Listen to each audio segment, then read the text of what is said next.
नमस्कार सभी को। कलाम एकेडमी ने अपनी सेकेंड ग्रेड की टेस्ट सीरीज को शुरू कर दिया है और उसी का आज मैं माइनर टेस्ट 1 का वीडियो सॉल्यूशन लेके आई हूँ। तो जो लोग भी सेकेंड ग्रेड की तैयारी कर रहे हैं वो लोग जुड़ जाइए हमारे चैनल से, क्योंकि मैं सारे वीडियो सॉल्यूशन कराने वाली हूँ। तो चलिए दोस्तों, और जो भी आप लोगों के फ्रेंड्स हैं जो सेकेंड ग्रेड की तैयारी कर रहे हैं उन तक भी ये वीडियो को जरूर शेयर कर दें। ये माइनर टेस्ट 1 है। इसमें आपके 100 प्रश्न होंगे, 200 नंबर होंगे और 1/3 नेगेटिव मार्किंग होगी। ठीक है, माइनर टेस्ट 1 क्वेश्चन नंबर 1। ठीक है, ये आपका जीके जीएस जो पेपर रहेगा उसका जो है वीडियो सॉल्यूशन रहने वाला है। ये वाला जो पेपर है इसकी थोड़ी क्वालिटी इतनी अच्छी नहीं है, तो मैं अगली बार से थोड़ी अच्छी क्वालिटी का लेके आऊंगी। चलिए, क्वेश्चन नंबर 1।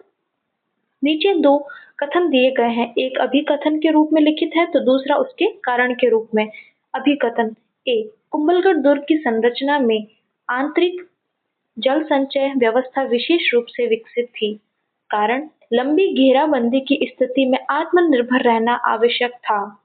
उपरोक्त कथन के आलोक में नीचे दिए गए विकल्पों में से उपयुक्त उत्तर का चयन कीजिए। ठीक है, क्वेश्चन है और इसका आंसर जो हो जाएगा थर्ड ऑप्शन करेक्ट हो जाएगा। ए और आर दोनों सही है और आर ए की सही व्याख्या करता है। ठीक है, यानी कि दोनों ही सही है और आर जो है यानी कि कारण जो है अभिकथन की सही व्याख्या कर रहा है। ठीक है, इसमें हम व्याख्या भी देखेंगे, क्वेश्चन देखेंगे, फिर उसका उत्तर देखेंगे और व्याख्या भी देखेंगे, है ना। जहाँ पे जरूरत होगी व्याख्या की और जहाँ वन लाइनर आंसर है तो वहां पे हम व्याख्या नहीं देखेंगे, है ना। देखो, कुंभलगढ़ दुर्ग जो है उसकी संरचना में आंतरिक जल संचय व्यवस्था विशेष रूप से विकसित थी, अर्थात समतल भूमि का उपयोग जो है वो खेतों के लिए तथा ढलान के भागों को जलाशय के लिए निर्धारित किया गया था।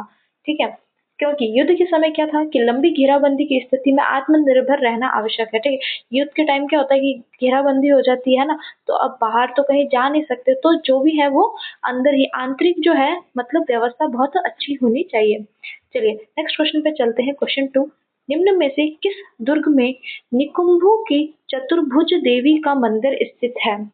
तो इसका करेक्ट आंसर हो जाएगा सेकंड ऑप्शन, बाला किला जो है ये अपने क्या है करेक्ट हो जाएगा। और ये बाला किला कहाँ पे है?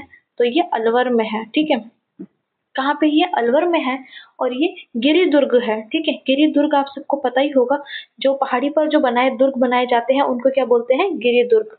और इसका निर्माण जो है वो आमेर के राजा कोकिल देव के पुत्र अलग राय ने करवाकर उसके नीचे एक नगर बसाया जिसका नाम अलपुर रखा गया। ठीक है, तो इसका निर्माण किसने किया था? आमेर के राजा है कोकिल देव, उनके पुत्र अलगू राय। कौन था? अलगू राय। ठीक है, अलगू राय जो है उन्होंने जो है इसका निर्माण कराया और इसके नीचे जो है एक नगर बसा दिया। ठीक है, किला बनाया, किले के नीचे जो है नगर बसाया और इस नगर का नाम जो है अलपुर रखा। क्या नाम रखा? अलपुर। ठीक है, क्या नाम रखा? अलपुर नाम रखा। इस प्राचीन नगर के अवशेष विद्यमान है जो रावण दहरा के नाम से प्रसिद्ध है। ठीक है, और ये जो दुर्ग है अपना कौन सा? बाला किला जो है। ठीक है, बाला किला, इसके जो है 5 जो है प्रमुख प्रवेश द्वार है। ठीक है, कितने द्वार है? तो 5 प्रमुख प्रवेश द्वार है। इसके बाद इनके नाम तो देखो लगभग सेम ही होते हैं। चांद पोल है, फिर काफी सारे सूरज पोल, लक्ष्मण पोल, जय पोल, अंधेरी दरवाजा, ये सारे नाम है। ठीक है, और इस दुर्ग के बारे में हम देखें तो इसमें 15 जो है बड़ी बुर्ज और 52 जो है छोटी बुर्जें बनी हुई है। ठीक है, 15 तो क्या है बड़े बुर्ज और 52 जो है छोटे बुर्ज बनी हुई है। दुर्ग की दूसरी रक्षा पंक्ति के रूप में 8 बुर्जें हैं जिसमें काबुल खुर्द और नौजगा बुर्ग प्रमुख है। ठीक है, ये बुर्जों के नाम है काबुल, खुर्द, नौगजा, ये सब। ठीक है, तो चलिए दोस्तों नेक्स्ट क्वेश्चन पे चलते हैं अपन। बाला किला के बारे में हमने देख ही लिया है। थर्ड, दुर्ग स्थापत्य के संबंध में निम्न कथनों पर विचार कीजिए। पहला, गागरोन राजस्थान का प्रमुख जलदुर्ग है जहाँ प्राकृतिक नदी संगम रक्षा तंत्र का भाग है। ठीक है, फिर दूसरा, जूनागढ़ में 37 बुर्जें हैं और यह मरुस्थलीय दुर्ग है।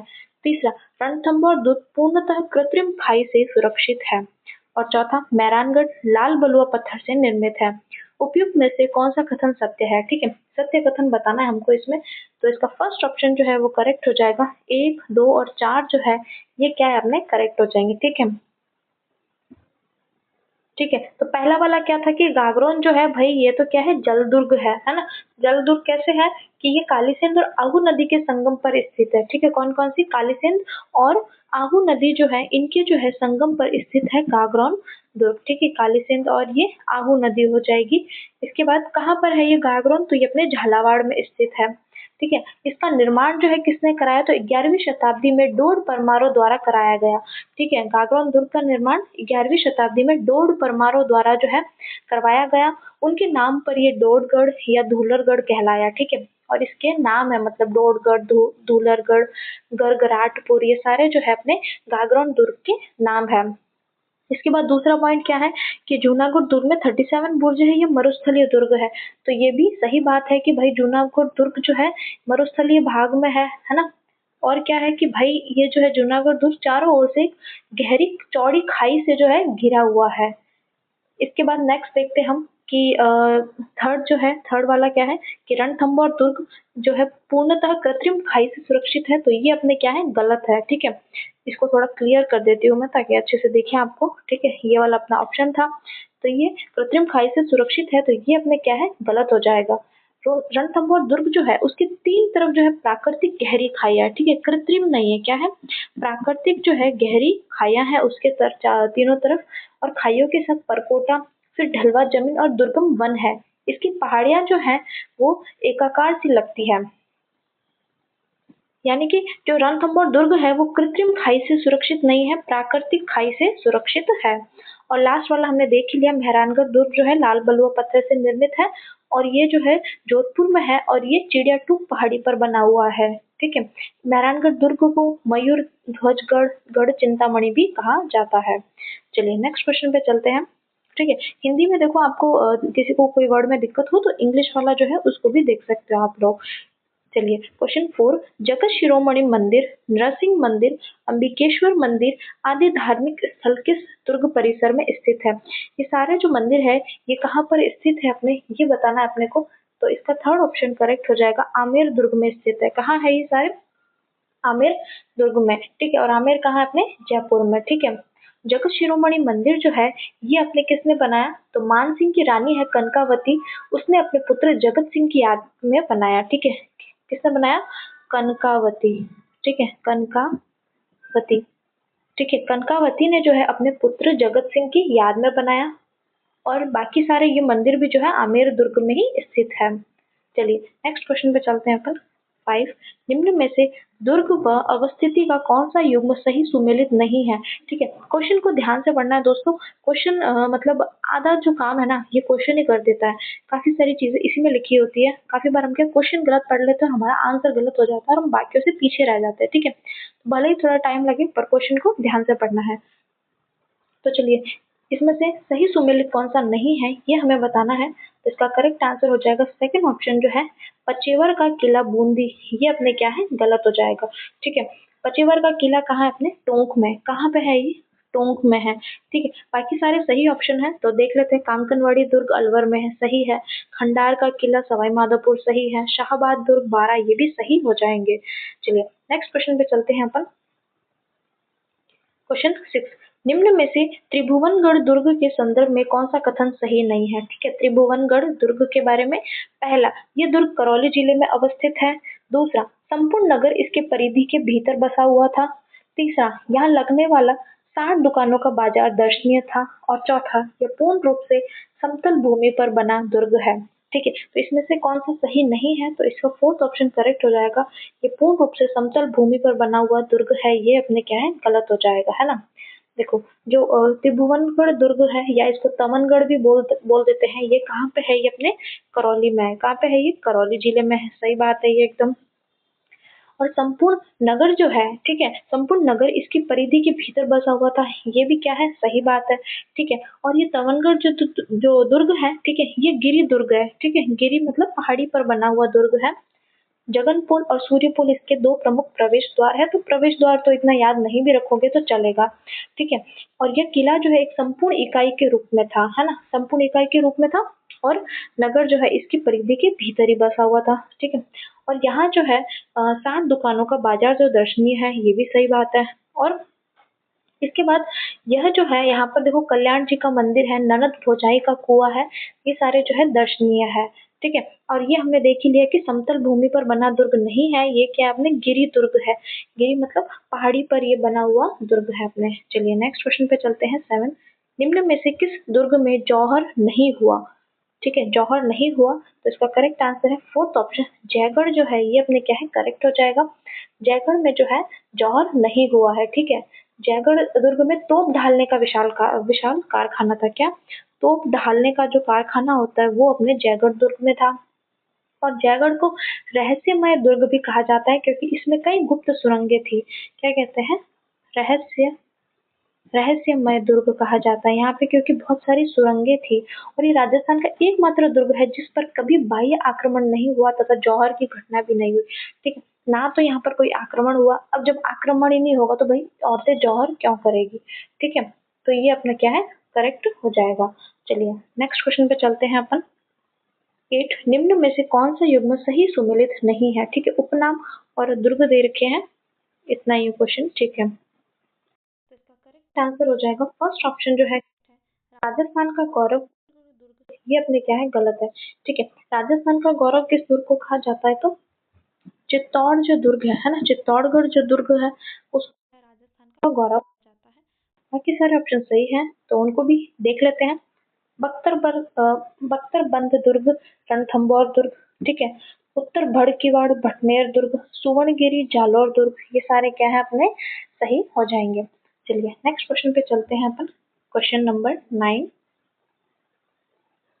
निम्न में से शिकार बुर्ज, दूध महल, गर्भ गुंजन तोप का संबंध किस दुर्ग से है? ठीक है, ये सारे जो है ठीक है शिकार बुर्ज है, दूध महल है, गर्भ गुंजन तोप ये कहाँ पे है? तो इसका करेक्ट आंसर हो जाएगा तारागढ़। जो बूंदी वाला जो तारागढ़ वहां पर जो है ये स्थित है सारे के सारे। ठीक है, तारागढ़ एक अजमेर में भी है तो ये अपने बूंदी वाला तारागढ़ की बात की गई है। तारागढ़ का किला जो है ठीक है ये है पर्वत की ऊंची चोटी पर स्थित होने के कारण और धरती से आकाश के तारे के समान दिखाई देने के कारण तारागढ़ कहलाया। ठीक है, फिर आता है कि ये जो तारागढ़ दुर्ग है इसका निर्माण किसने कराया? तो 14वीं शताब्दी में राव बरसिंह ने कराया। किसने? बरसिंह। ठीक है, याद रखना है बूंदी किले का ये निर्माण जो है अपने बरसिंह ने करवाया। इसके बाद यहाँ पर देखो क्या क्या है चीजें, तो 84 खंभों की छतरी। ठीक है, ये सबसे इम्पोर्टेंट है, याद रखना है क्या? 84 खंभों की छतरी है यहाँ पर।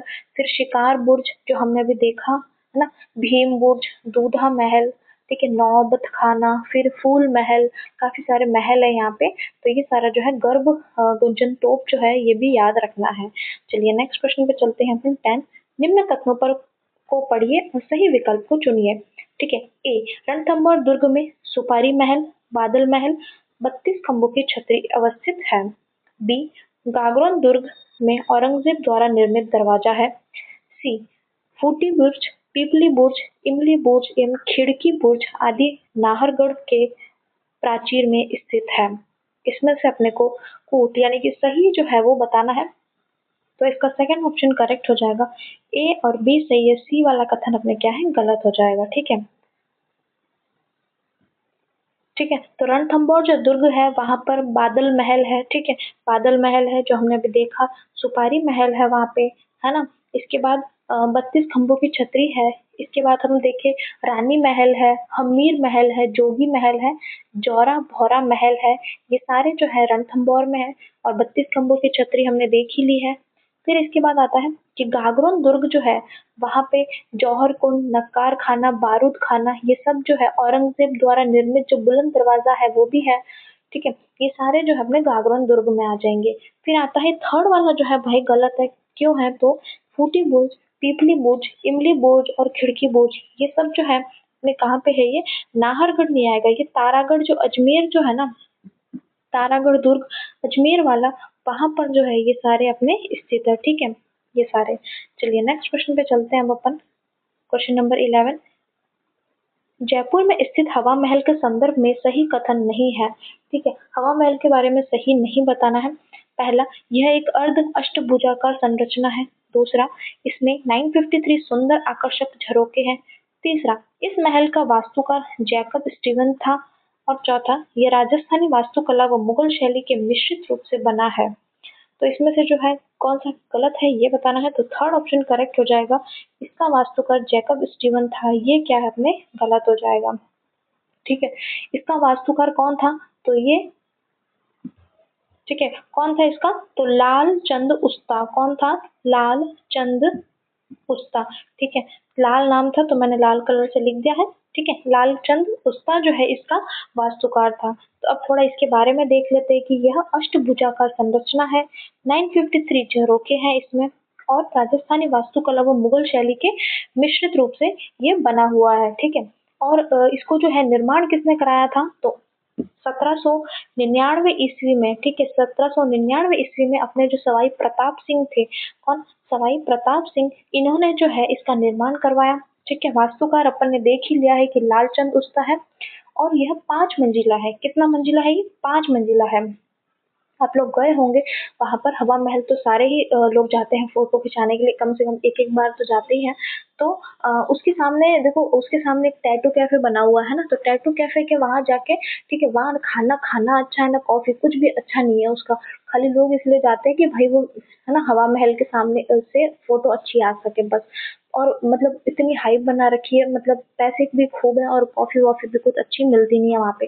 तो कोई बात नहीं, एक फोटो के लिए थोड़ा जाना ही पड़ता है ना, तो आप लोग भी जरूर जाना वहाँ पे, है ना। तो चलिए, हम कहाँ पे थे कि 5 मंजिला है ये, है ना।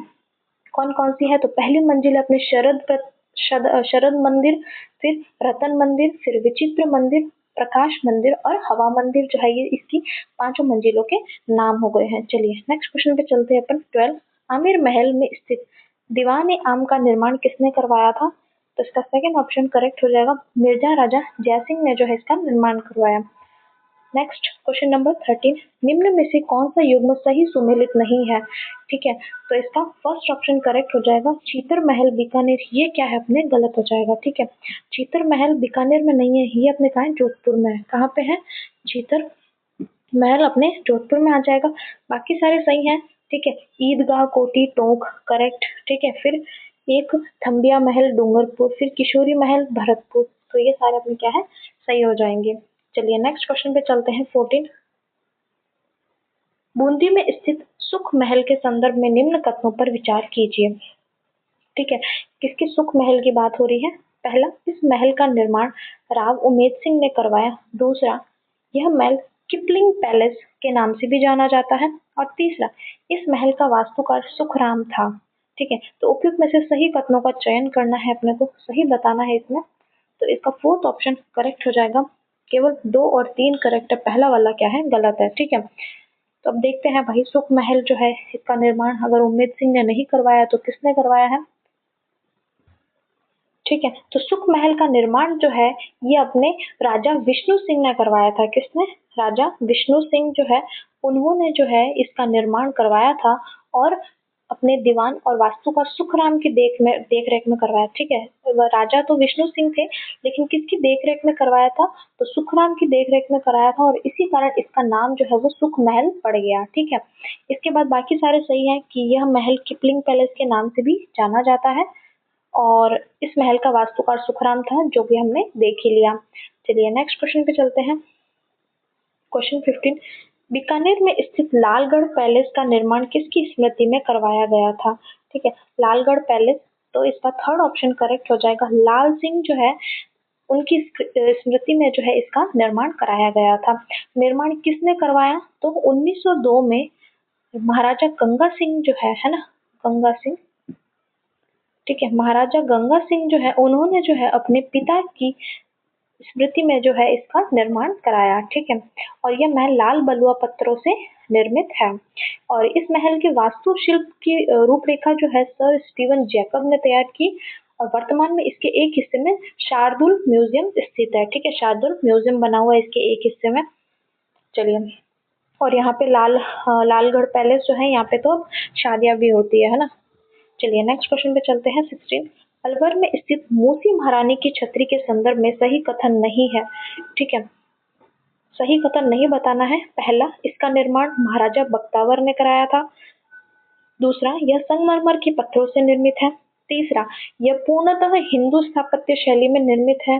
चौथा, इसमें कुल 84 स्तंभ है। तो इसका करेक्ट आंसर हो जाएगा थर्ड ऑप्शन।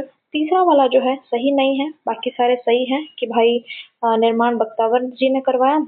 फिर संगमरमर को पत्थर से निर्मित है, 84 स्तंभ है, और ये पूर्णतः हिंदू जो है स्थापत्य शैली से निर्मित है, तो ये अपने क्या है, गलत है ना। ये पूर्णतः हिंदू स्थापत्य शैली जो है उसमें निर्मित नहीं है, ठीक है।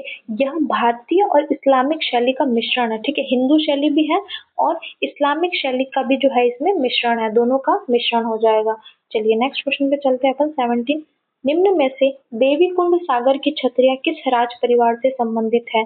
देवी कुंड सागर की छत्रियां, तो इसका करेक्ट आंसर है थर्ड ऑप्शन, बीकानेर राज परिवार से संबंधित है ना। तो बाकी ऑप्शंस भी देख लेते हैं हम। जयपुर राज परिवार से संबंधित कौन सी छत्रियां हैं? तो गैटोर की छत्रियां। कौन सी? गैटोर की छत्रियां, ठीक है, बहुत सुंदर है, जाना कभी फोटो वोटो के लिए। फिर आता है कि उदयपुर राज परिवार की छत्रियां जो है वो क्या कहलाती है? तो महासतिया। क्या कहलाती है? महासतिया, ठीक है, महासतिया। इसके बाद जोधपुर राज परिवार जो है उनसे संबंधित जो है मंडोर की छत्रियां हैं, है ना। मंडोर गार्डन भी है बहुत सुंदर, तो ये मंडोर की छत्रियां हो जाएगी। और भी है जैसे जोधपुर महारानियों की जो छत्रियां हैं वो पंचकुंडा की छत्रियां हैं। फिर कोटा जो है वो छत्रविलास बाग छत्रियां, है ना। बूंदी जो है केसर बाग हो जाएगा। जैसलमेर की भी आती है बड़ा बाग, जैसलमेर का बड़ा बाग जो है छत्रियां। तो इसी तरीके से ये सारे अपने हो जाएंगे। चलिए नेक्स्ट क्वेश्चन पे चलते हैं। 18 अजमेर स्थित अढ़ाई दिन का झोपड़ा नामक स्मारक के संबंध में निम्न कथनों पर विचार कीजिए। पहला, यह पूर्व में एक संस्कृत पाठशाला के रूप में विद्यमान था। दूसरा, इसकी शिलाओं पर सोमदेव कृत ललित विग्रह नाटक के अंश उत्कीर्ण है। उपयुक्त कथनों में से सत्य कथन है। अब हमको इसमें से सत्य कथन बताना है, तो इसका थर्ड ऑप्शन करेक्ट हो जाएगा। 1 व 2 दोनों ही क्या है अपने सही हो जाएंगे कि भाई पहले तो ये एक संस्कृत पाठशाला था, इसके बाद जो है संस्कृत पाठशाला था, फिर ये कुतुबुद्दीन ऐबक जो है ना, ऐबक जो है उसने जो है इसको तोड़ के फिर ये अढ़ाई दिन का झोपड़ा बनवा दिया, है ना। और इसकी शिलाओं पर सोमदेव कृत ललित विग्रह नाटक के अंश उत्कीर्ण है। चलिए नेक्स्ट क्वेश्चन पे चलते हैं अपन। क्वेश्चन नंबर 19 जयपुर शहर के बीचों बीच स्थित ईसरलाट का निर्माण किसने करवाया? ठीक है, ईसरलाट का निर्माण, तो इसका करेक्ट आंसर है थर्ड ऑप्शन, ईश्वरी सिंह जो है इन्होंने जो है इसका निर्माण कराया। और इसको जो है ईसरलाट को इसके अन्य नाम भी है स्वर्ग भेदी मीनार। क्या बोलते हैं? स्वर्ग भेदी मीनार भी बोलते हैं इसको, सरगासूली भी बोलते हैं। क्या? सरगा सूली। तो आपके एग्जाम में कोई सा भी नाम जो है आ सकता है इसका, ठीक है। ईसरलाट भी आ सकता है, स्वर्ण भीति और सरगासूली भी आ सकता है। चलिए नेक्स्ट क्वेश्चन पे चलते हैं अपन। 20 निम्न में से कौन सा युग्म सही सुमेलित नहीं है? तो इसका करेक्ट आंसर हो जाएगा फर्स्ट ऑप्शन, पृथ्वीराज चौहान का स्मारक सांबर। ये क्या है? गलत है, ठीक है। बाकी पहले सही वाले देख लेते हैं एक बार कि सांगा की छतरी कहाँ अपने मांडलगढ़ भीलवाड़ा में है, सही बात है। नैड़ा की छतरियां अलवर, सही है। गोराधाय की छतरी अपने जोधपुर, ठीक है। और पृथ्वीराज चौहान जो है उनका स्मारक जो है वो कहाँ है? अपने तारागढ़ अजमेर में। कहाँ पे है? तारागढ़ अजमेर में जो है उनका स्मारक बना हुआ है। चलिए नेक्स्ट क्वेश्चन पे चलने से पहले दोस्तों, अगर आप लोग चैनल पे नए हैं तो वीडियो को चैनल को सब्सक्राइब कर देना और वीडियो को लाइक करना अगर आपको अच्छा लगता है तो, ठीक है। नहीं लगता है तो डिसलाइक भी कर सकते हो, ऐसा कुछ नहीं है।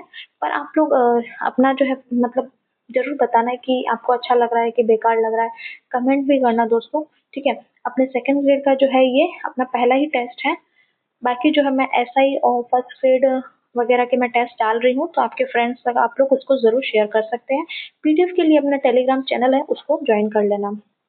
चलिए क्वेश्चन 21 जो है अपन देख लेते हैं। निम्न में से अरावली पर्वत की चोटियों का ऊंचाई के अनुसार सही घटता क्रम पहचान कीजिए। अपने को क्या घटता क्रम पहचान करना है, तो इसका करेक्ट आंसर हो जाएगा फर्स्ट ऑप्शन जो है करेक्ट है कि भाई सबसे पहले टॉडगढ़, फिर तारागढ़, फिर नाग पहाड़।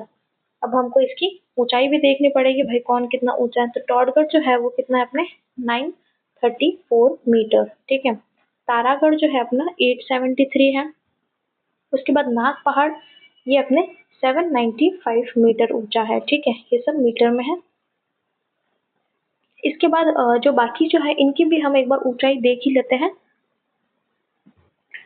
बाकी सबकी भी देख लेते हैं। जैसे खो, ठीक है, तो खो की अपने कितनी है 920 मीटर है, ठीक है, यहाँ खो की 920 मीटर। रघुनाथगढ़ देखें तो ये अपने 1055 हो जाएगी, है ना, रघुनाथगढ़ 1055 मीटर। फिर अगर बहराज देखें तो बहराज की कितनी है 792, ठीक है, 792 बहराज की है।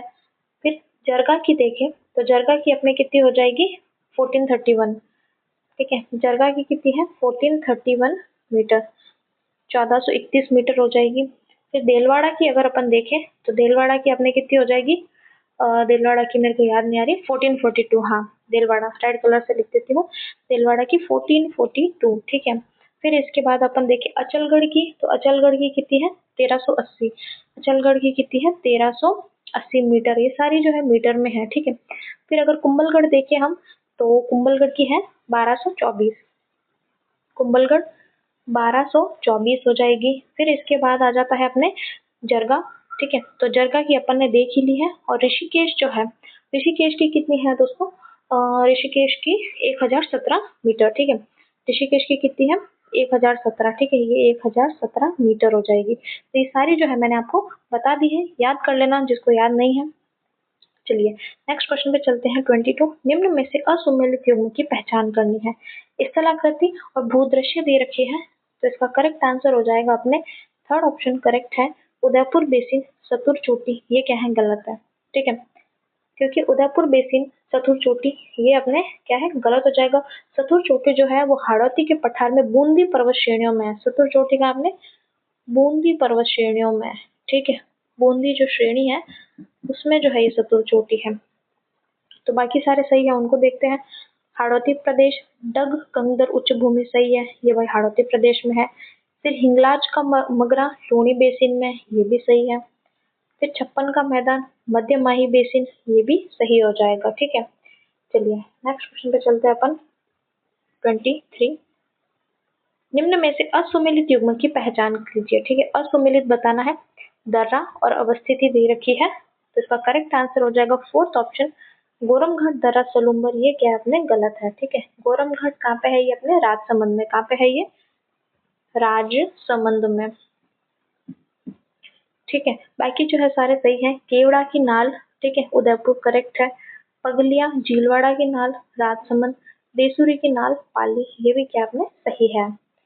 कोरम घाट अपने कहा है राजसमंद में। कोरम घाट बहुत ही सुंदर है दोस्तों, ठीक है, ऐसे मतलब बना हुआ है और ट्रेन चलती है वहाँ पे जाने के लिए, ट्रेन से जाते हैं, ठीक है, तो बहुत अच्छा व्यू है, बारिश के टाइम जा सकते हो आप। चलिए क्वेश्चन 24। अरावली के संदर्भ में निम्न पर विचार कीजिए। पहला, इसकी औसत ऊंचाई 930 मीटर है। दूसरा, ये विश्व की प्राचीनतम बलद पर्वत श्रेणी है जो वर्तमान में अवशिष्ट श्रेणी के रूप में है। तीसरा, इसमें प्री कैम्ब्रियन काल की चट्टानें पाई जाती है। चौथा, इसकी तुलना अपलेशियन पर्वत से की जाती है। तो कूट बताना, हमें सही बताना है कौन सा है, तो थर्ड ऑप्शन करेक्ट है, ए बी सी डी सारे सही है ना, सारे क्या है भाई ये सही है कि भाई उसकी औसत ऊंचाई कितनी है 930 मीटर है, ठीक है, 930। फिर विश्व की प्राचीनतम, जब ये बनी थी, जब ये तब उस टाइम ये बलित पर्वत श्रेणी थी, ठीक है, लेकिन ये फिर क्या हो गया कि धीरे धीरे मतलब ऊंचाई इसकी मतलब ये अप्रदन कटाव वगैरह होता गया तो इसकी ऊंचाई जो है घस गई, अब ये मतलब बहुत कम कम बची है ना, इसकी हाइट बहुत कम है, तो इसलिए ये अवशिष्ट जो है श्रेणी कहलाती है। प्री कैम्ब्रियन काल में बनी थी ये, और इसकी तुलना जो है अपलेशियन पर्वत से की जाती है, क्योंकि उस टाइम अरावली और अपलेशियन ये साथ में ही बने थे। और राजस्थान में जो है ये अपने सिरोही यानी कि खेड़ ब्रह्मा से लेके झुंझुनू तक जो है 550 किलोमीटर में फैली हुई है, ठीक है, राजस्थान में कितनी है 550 किलोमीटर है, ठीक है, और और इसकी औसत ऊंचाई अपन ने देख ही ली है भाई, ये 930 मीटर है। चलिए नेक्स्ट क्वेश्चन पे चलते हैं अपन 25। राजस्थान के निम्न मानचित्र में छायांकित भाग क्या कहलाता है, ठीक है, ये जो भाग कर रखा है ना, ये जो है ये क्या कहलाता है, ये हमको बताना है। तो इसका करेक्ट आंसर हो जाएगा third option Banas Banganga basin, जो है ये क्या कहलाता है, ये अपने बनास बाणगंगा बेसिन है। अगर इसके नीचे का भाग आता ना, मैं बताती हूँ आपको, एक मिनट। इसके नीचे अगर ऐसे बना हुआ होता यहाँ पे, तो ये अपने क्या हो जाता, मध्य माही बेसिन हो जाता, अगर ऐसे ये नीचे बना हुआ होता तो, ठीक है, पर ये ऊपर है तो ये अपने बनास बाणगंगा बेसिन हो जाएगा।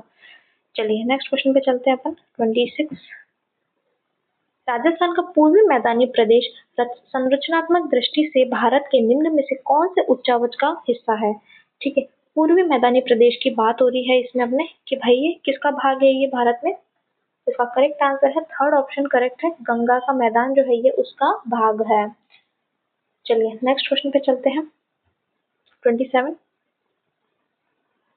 हाड़ौती उच्चावच के निम्न चित्र में क्रमांक 3 में कौन से धरातलीय प्रदेश को इंगित करता है? ठीक है, ये जो हाड़ौती ये पूरा हाड़ौती है। ठीक है, इसमें से जो ये 3 नंबर है ना, ये 3 नंबर पूछ रहा है, ये 3 नंबर लिखा हुआ है, ये कौन सा है? ये वाला भाग जो है ये कौन सा है ये हमें बताना है।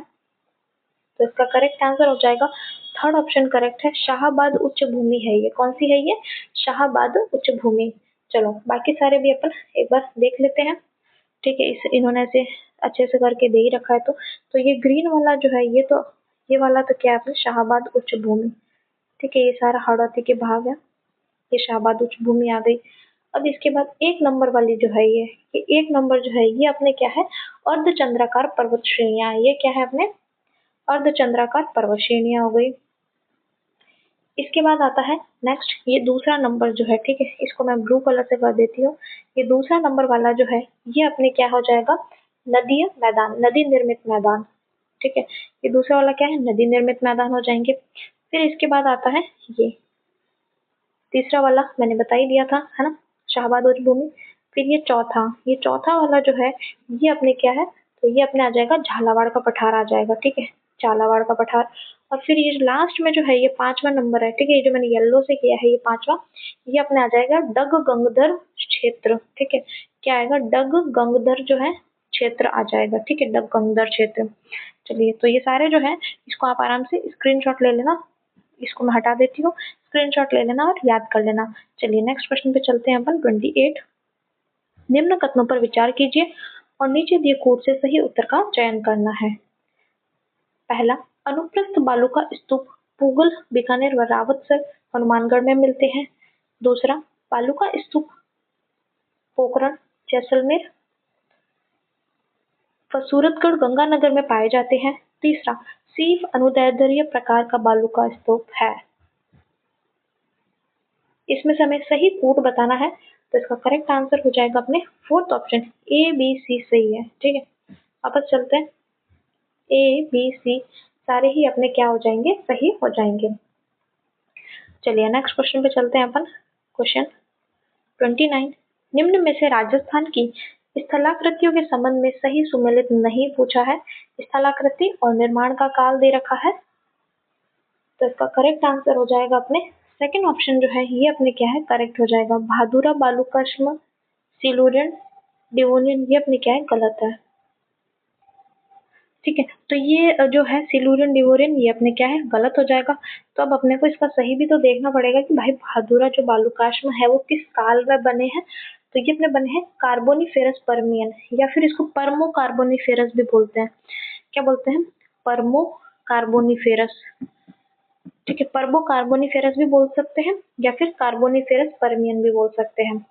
अब बाकी सारे जो सही हैं जैसे बाब बोल्डर्स है ना, बाब बोल्डर्स कार्बोनिफेरस पर्मियन, यही पर्मो कार्बोनिफेरस है ये वाले भी। बाब बोल्डर का आपने फलोदी में है। ठीक है, पहले जोधपुर में था, फलोदी में। फिर हमादा, तो हमादा जो जुरासिक, क्रेटेशियस व इयोसिन काल में बना। फिर आकल कास्ट जीवाश्म, आकल यानी कि जैसलमेर में जो है ना आकल वुड फॉसिल, तो ये अपने जुरासिक काल के ये भी। चलिए नेक्स्ट क्वेश्चन पे चलते हैं। 30 निम्न में से असत्य कथन है, असत्य बताना है हमको इसमें।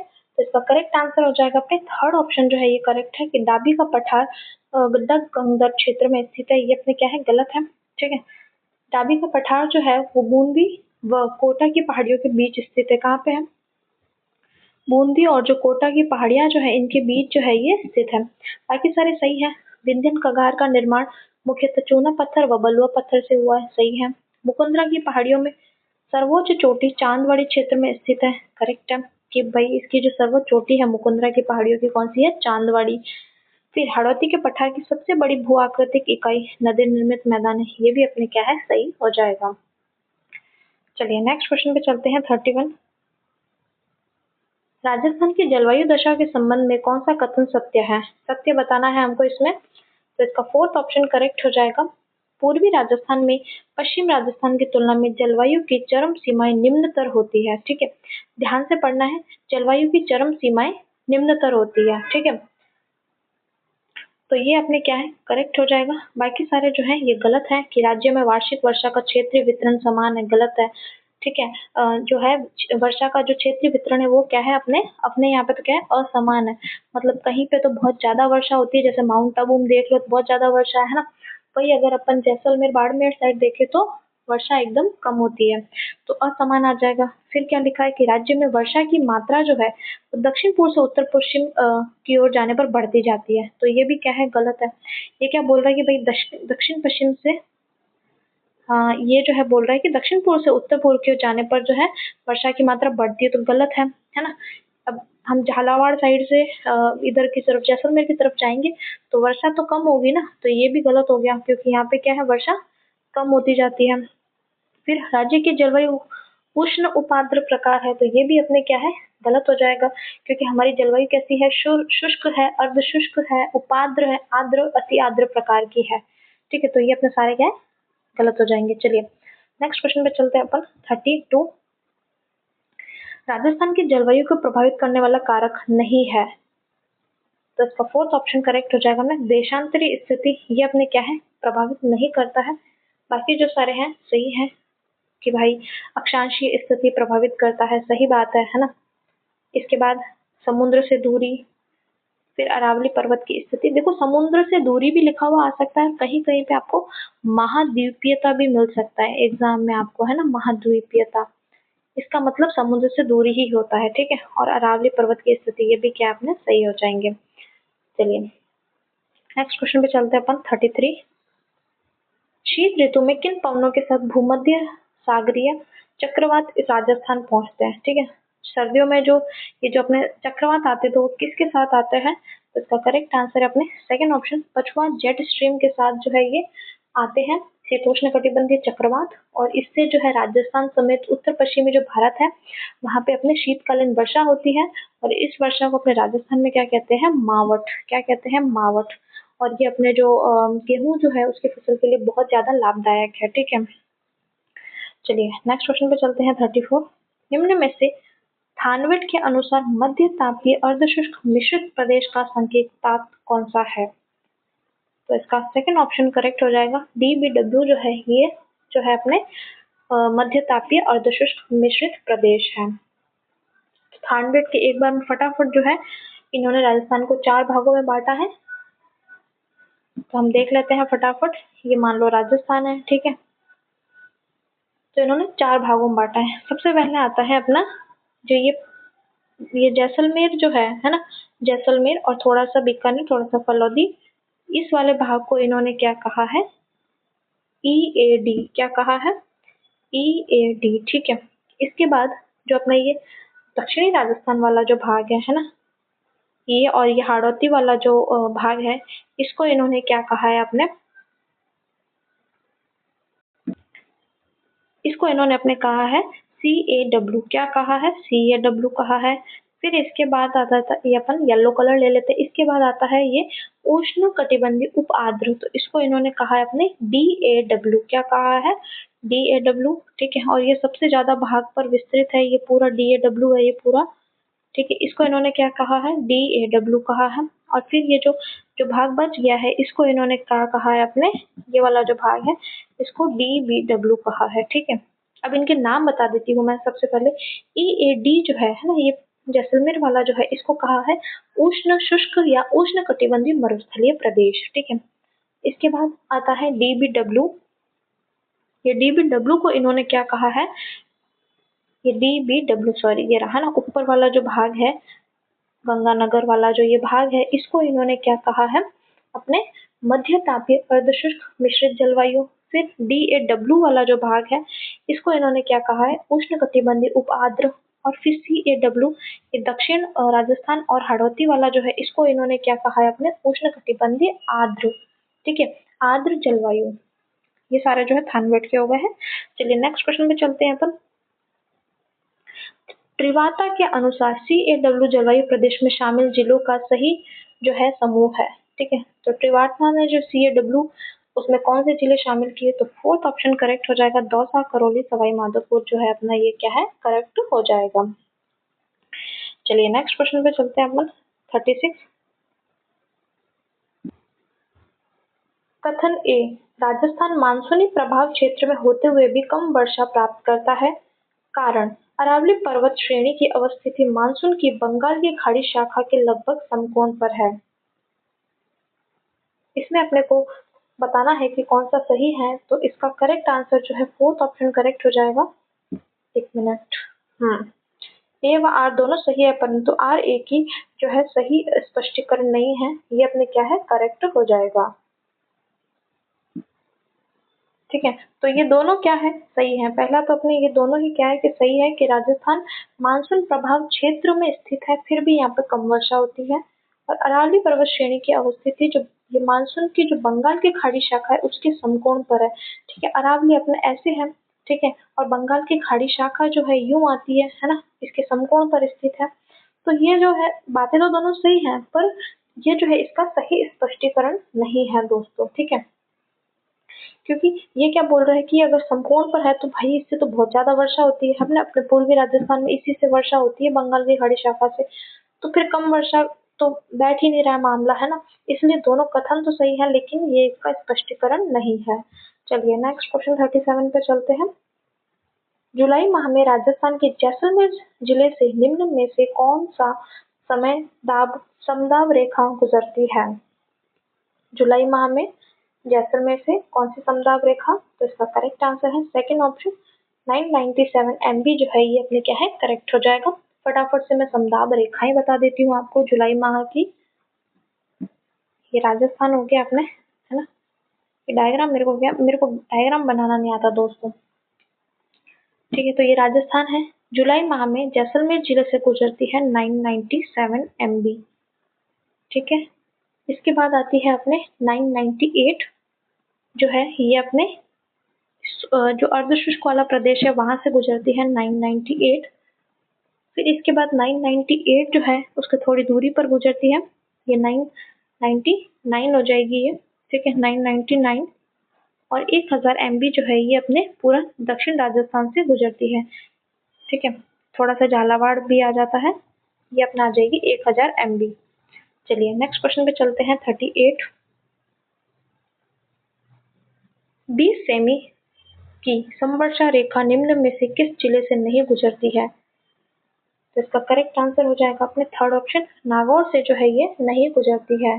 ठीक है, 20 सेमी की वर्षा रेखा कहाँ कहाँ से गुजरती है, तो दोस्तों नागौर सॉरी जैसलमेर से गुजरती है, फलौदी, बीकानेर और गंगानगर से। पूरा पश्चिमी जो राजस्थान है ना एकदम, वहां से गुजरती है, ये ऐसे गुजरती है। चलिए नेक्स्ट क्वेश्चन पे चलते हैं 39। राजस्थान मानसून रिपोर्ट 2025 के अनुसार जिलेवार सर्वाधिक वर्षा निम्न में से किस जिलों में देखी गई। सर्वाधिक वर्षा पूछ रहा है, तो इसका सेकंड ऑप्शन करेक्ट हो जाएगा, 12 और सवाई माधोपुर अपने क्या है, करेक्ट हो जाएंगे। चलिए नेक्स्ट क्वेश्चन पे चलते हैं अपन 40। सूची 1 और 2 को सुमेलित करना है, नीचे दिए कोड से सही उत्तर का चयन करना है। कोपेन द्वारा जलवायु वर्गीकरण, ठीक है, जलवायु प्रदेश और संबंधित जिला। तो देख लो ये जो है कोपेन 4 भागों में बांटा था, तो इसके ऑप्शंस जो है ये नीचे पे रखे हैं अपने को, तो इसका फोर्थ ऑप्शन जो है ये अपने क्या है, करेक्ट हो जाएगा। चलिए मिलान कर लेते हैं फटाफट। सबसे पहले आता है BSHW, तो BSHW जो है ये अपना बालोतरा में है।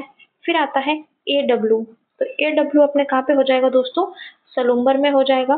फिर CWG ये अपना D हो जाएगा, और BWHW ये अपने श्री गंगानगर हो जाएगा। चलिए नेक्स्ट क्वेश्चन पे चलते हैं अपन, क्वेश्चन 41। प्रवासी राजस्थान दिवस 2025 के संबंध में निम्न कथनों पर विचार कीजिए। ये अपने क्या है, करंट के क्वेश्चन आ गए हैं। ठीक है, पहला, इसका आयोजन 10 दिसंबर को जयपुर प्रदर्शनी एवं सम्मेलन केंद्र सीतापुरा जयपुर में किया गया। दूसरा, यह इसका पहला संस्करण था। फिर इस समारोह के दौरान 8 विशेष क्षेत्रों के थीम आधारित सत्र आयोजित किए गए। और डी, इसका आयोजन राजस्थान फाउंडेशन, निवेश संवर्धन ब्यूरो व रिको द्वारा किया गया। अब इसमें से अपने को सही बताना है कि भाई सही कौन सा है। तो इसका फोर्थ ऑप्शन करेक्ट हो जाएगा। ए बी सी डी सारे ही क्या है अपने सही हो जाएंगे, है ना। तो प्रवासी राजस्थानी दिवस जो है ये अपने कब मनाया गया, तो ये 10 दिसंबर को जो है ये अपने जेईसीसी सीतापुरा में मनाया गया, ठीक है। इसके बाद ये इसका पहला ही संस्करण था, यानी कि पहली बार ही मनाया गया है। आयोजक हमने देख ही लिए कि राजस्थान फाउंडेशन, निवेश संवर्धन ब्यूरो यानी कि BIP और रिको जो है इन्होंने जो है इसका आयोजन करवाया। चलिए नेक्स्ट क्वेश्चन पे चलते हैं अपन। क्वेश्चन 42, राजस्थान AIML पॉलिसी 2026 के संबंध में निम्न कथनों पर विचार कीजिए, ठीक है। ये अपने AIML पॉलिसी जो है इस पर विचार करते हैं, देखते हैं। ए, यह नीति सूचना प्रौद्योगिकी एवं संचार विभाग द्वारा 6 जनवरी 2026 को जारी की गई। बी, इस नीति के अंतर्गत MSME क्षेत्र के कर्मचारियों को AI आधारित प्रशिक्षण प्रदान करने हेतु 6 माह के लिए प्रति कर्मचारी प्रति लागत 25% देय है। सी, इस नीति के अंतर्गत मुख्य सचिव की अध्यक्षता में प्रोजेक्ट अप्रूवल कमेटी गठित की जाएगी। इनमें से सत्य कथन अपने को बताने हैं। इसके ऑप्शंस जो है ये नीचे है। तो इसका करेक्ट आंसर हो जाएगा अपने सेकंड ऑप्शन, केवल ए सही है। वाह, केवल ए सही है, ए वाला सही है, ये दोनों अपने क्या है गलत है। तो अब हम देखेंगे राजस्थान AIML पॉलिसी 2026, ठीक है। इसके जारी होने की तिथि जो है ये दे रखी है अपने 6 जनवरी 2026 जो है ये इसकी नीति है। इसकी अवधि जो है वो कितनी है, नीति जारी होने की तिथि से 5 वर्ष अथवा नई नीति जारी होने तक, या तो 5 वर्ष या फिर नई नीति जब तक जारी नहीं हो जाती जब तक। इसके बाद इसका नोडल विभाग, तो सूचना प्रौद्योगिकी एवं संचार विभाग जो है इसका नोडल विभाग है। इसके बाद दोस्तों ये बी और सी वाले जो है ये अपने क्या है गलत है, ठीक है। कैसे गलत है, क्योंकि देखो 6 माह के लिए प्रति कर्मचारी, यहाँ तक तो ये सही बात है कि भाई 6 माह के लिए इनको जो है प्रशिक्षण होगा और प्रशिक्षण लागत का 25%, यहाँ जो है अपने गड़बड़ हो गई, ठीक है। 25% नहीं आएगा, ये अपने क्या आएगा 20% आएगा। कितना आएगा 20%। सॉरी दोस्तों 20 नहीं, ये अपने क्या पे आया, कितना आएगा 10% आएगा, ठीक है। 10% जो है ये अपने करेक्ट हो जाएगा। और जो ये प्रोजेक्ट अप्रूवल जो कमेटी है ये भी क्या है गलत है, ठीक है। मुख्य सचिव नहीं आएंगे यहाँ पे, ये किसकी अध्यक्षता में गठित होगी, तो जो सूचना प्रौद्योगिकी जो अपना विभाग है उसके जो कमिश्नर की अध्यक्षता में, ठीक है। सूचना प्रौद्योगिकी जो विभाग है उसके कमिश्नर की अध्यक्षता में जो है ये अपने जो है गठित होगी ये प्रोजेक्ट अप्रूवल कमेटी।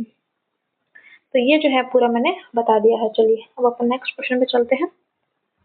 क्वेश्चन 43, 10 दिसंबर 2025 को ग्रामीण क्षेत्रों में महिला संचालित उद्यमों को अधिक सक्षम, संगठित और बाजार उन्मुख बनाने के उद्देश्य से राजीविका ने किसके साथ MOU हस्ताक्षरित किया। तो इसका थर्ड ऑप्शन करेक्ट हो जाएगा। मंजरी फाउंडेशन जो है इसके साथ जो है अपने राजीविका ने जो है MOU किया है। चलिए नेक्स्ट क्वेश्चन पे चलते हैं अपन।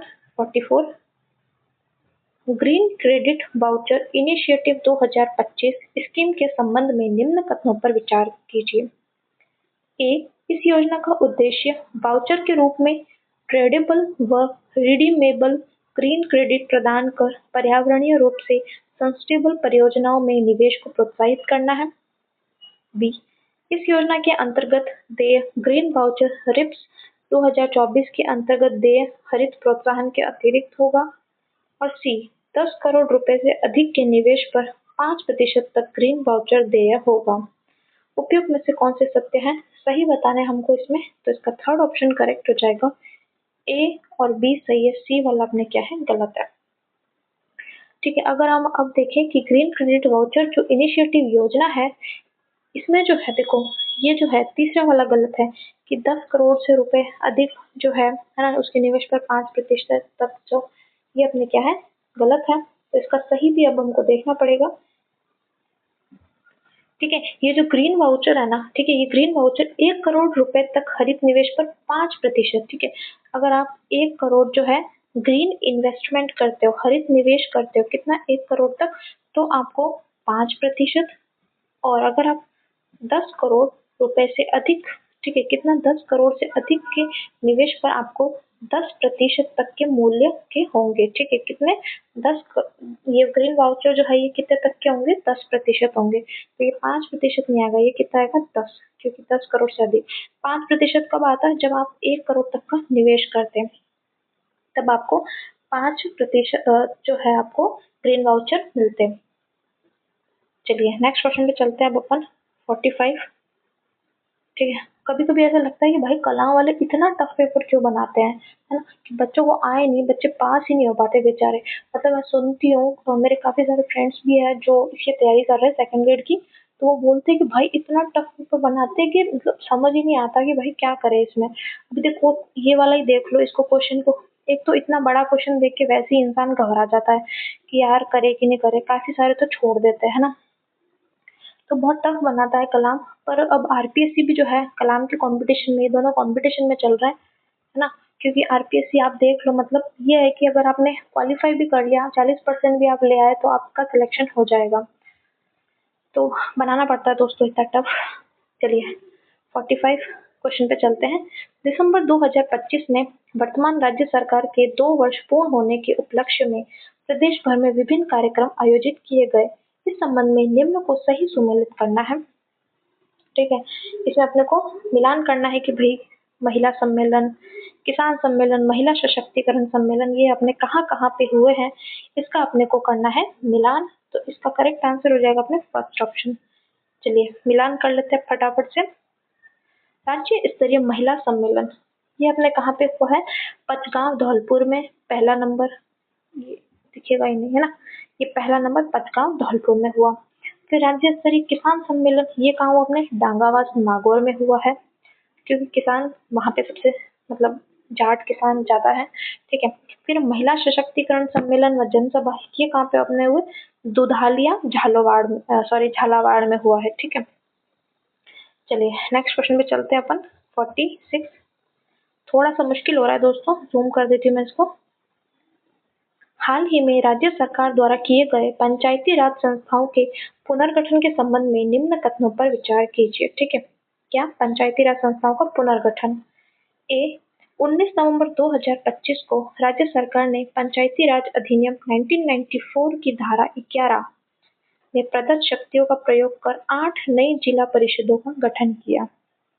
बी, नवंबर 2025 में किए गए पंचायत पुनर्गठन में सर्वाधिक नई पंचायतें जोधपुर जिले में गठित की गई। अब इसमें बोल रहे हैं कि भाई सत्य कथन बताना है अपने को इसमें, तो इसका फर्स्ट ऑप्शन करेक्ट हो जाएगा, ए सही है, खाली ए वाला सही है, दूसरा वाला क्या है, गलत है। ठीक है, कि भाई राज्य सरकार ने जो है अपने जो पंचायती राज अधिनियम 1994 की धारा 11 में जो उनको शक्तियां प्रदत्त है, उसका प्रयोग कर 8 नई जिला परिषदों का क्या कर दिया है, गठन कर दिया है। इसके बाद कि भाई 8 जो है ये जिला परिषदें कौन सी है जो बनाई है, तो मैं फटाफट नाम बोल देती हूँ। सबसे पहले है सलूम्बर, फिर फलौदी, फिर कोटपुतली बहरोड, ठीक है, फिर कोटपुतली ये बहरोड, फिर आता है डीग, फिर ब्यावर, फिर अपने आ जाता है खैरतल तिजारा, ठीक है, खैरथल तिजारा, फिर डीडवाना, कुचामन, फिर बालोतरा। ये सारे जो है, ये 8 जो है इन्होंने जिला परिषदें बना दी है। इसके बाद आता है कि भाई सबसे ज्यादा जो है, जो पंचायतें जो है वो कहाँ पे बनाई गई है, तो सबसे ज्यादा जो है अपने पंचायतें बाड़मेर में बनाई गई है। कहाँ पे, इसको मैं हटा देती हूँ, ये जो है ना यहाँ पे जोधपुर नहीं आएगा, यहाँ पे क्या आएगा, बाड़मेर। सबसे ज्यादा पंचायतें बाड़मेर में बनाई गई है, कितनी, 270, कितनी, 270 बनाई गई है। और सबसे ज्यादा पंचायत समितियां जो है वो जोधपुर में बनी है 7। ठीक है, तो पंचायतें जो है वो तो कहाँ पे बनी है, अपने बाड़मेर में 270, और पंचायत समिति पूछ ले तो जोधपुर में बनी है 7। चलिए नेक्स्ट क्वेश्चन पे चलते हैं 47। हाल ही में सिलीसेड झील को अंतरराष्ट्रीय रामसर साइट के रूप में अधिसूचित किया गया। इस संबंध में निम्न कथनों पर विचार कीजिए। ए, यह अलवर जिले में स्थित एक मानव निर्मित वेटलैंड है। बी, ये झील राजस्थान की 5वीं रामसर साइट है। सी, इस रामसर साइट का क्रमांक संख्या ये कितना है, 2581 है। ये झील सरिस्का टाइगर रिजर्व के कोर जोन में स्थित है। इनमें से कौन सा सत्य है ये हमको बताना है। तो इसका थर्ड ऑप्शन करेक्ट हो जाएगा। ए, बी, सी सही है, डी क्या है गलत है। अब देख लो सिलिसिएट झील कितना डिटेल में मतलब इन्होंने क्वेश्चन बनाया है, इसकी क्रमांक संख्या तक इन्होंने दे दी है। इससे अच्छा क्या ही होगा, है ना। इसलिए कलाम का मैटर मेरे को बहुत बेस्ट लगता है। ठीक है, तो सिलिसिएट झील को जो है अपने रामसर साइट बना दिया गया है दोस्तों। तो ये अपने कहाँ पे है, पहली बात तो अलवर जिले में है और ये मानव निर्मित वेटलैंड है। इसके बाद इसको ये जो है सिलिसिएट झील है भारत की 96वीं रामसर साइट है और अपने राजस्थान की 5वीं रामसर साइट है, जो सेकंड ऑप्शन में दिया है 5वीं है, भारत की 96वीं है। और इसका जो संख्या है वो कितना है अपन ने देख लिया, 2581 है। क्षेत्रफल अगर हम इसका देखें तो कितना है, 316 हेक्टेयर है। कितना है इसका, सिलिसिएट झील का 316 हेक्टेयर इसका जो है क्षेत्रफल है। इसके बाद ये जो आपने है ये सिलिसिएट झील, ये टाइगर रिजर्व है ना, सरिस्का टाइगर रिजर्व, उसके बफर जोन में स्थित एक मानव निर्मित आर्द्रभूमि है ना, कोवर में नहीं है। कोवर तो कौन सा हो जाता है पता है दोस्तों, देखो मैं बताती हूँ। मान लो ये ये कोर है, ये बीच वाला जो भाग होगा ना ये कोर है। तो कोर में तो क्या होता है, नेशनल पार्क होगा, टाइगर रिजर्व होगा, यही होता है। बफर जोन, कोर के बाहर जो होता है वो बफर जोन होता है, ये बफर जोन है। तो यहाँ पर स्थित है ये। ठीक है, कोर में नहीं है, कहाँ पे हमने बफर जोन में स्थित है और ये मानव निर्मित वेटलैंड है। तो ये पूरा हमने देख लिया सिलिसिएट झील को। चलिए नेक्स्ट क्वेश्चन पे चलते हैं अपन। 48 दिसंबर 2025 में राज्यपाल हरिभाऊ बागड़े ने किसे राजस्थान के सूचना आयुक्त के रूप में नियुक्ति प्रदान की है। तो इसका करेक्ट आंसर हो जाएगा अपने सेकंड ऑप्शन, सुनील शर्मा जो है इनको जो है सूचना आयुक्त बनाया गया है। ठीक है, सिर्फ सूचना आयुक्त पूछा है ये ध्यान रखना है। मुख्य सूचना आयुक्त हमारे कौन है, मोहन लाल लाठर है, ये ध्यान रखना है, ये मुख्य है। ठीक है, सूचना आयुक्त यानी कि जो अन्य सदस्य होते हैं ना उसमें वो। ठीक है, तो ये अपने हो जाएंगे। चलिए नेक्स्ट क्वेश्चन पे चलते हैं। 49 23 से 30 दिसंबर तक रायपुर में आयोजित 45वीं जूनियर राष्ट्रीय तीरंदाजी प्रतियोगिता में राजस्थान के किस खिलाड़ी ने स्वर्ण पदक जीता। तो इसका करेक्ट आंसर है सेकंड ऑप्शन, प्रांजल ठोलिया जो है ये अपने क्या है करेक्ट हो जाएगा। इन्होंने जो है अपने गोल्ड मेडल जीता है। नेक्स्ट क्वेश्चन 50, राजस्थान पर्यटन नीति 2025 के अंतर्गत क्राफ्ट एंड कल्चरल टूरिज्म को बढ़ावा देने हेतु क्राफ्ट म्यूजियम्स स्थापित किए जाएंगे। इस संबंध में निम्न को सही सुमेलित करना है। भाई क्राफ्ट म्यूजियम से रिलेटेड है ये क्वेश्चन। ठीक है, क्राफ्ट और म्यूजियम की अवस्थिति, तो इसको मैं थोड़ा सा ऊपर कर देती हूँ अपने क्वेश्चन को।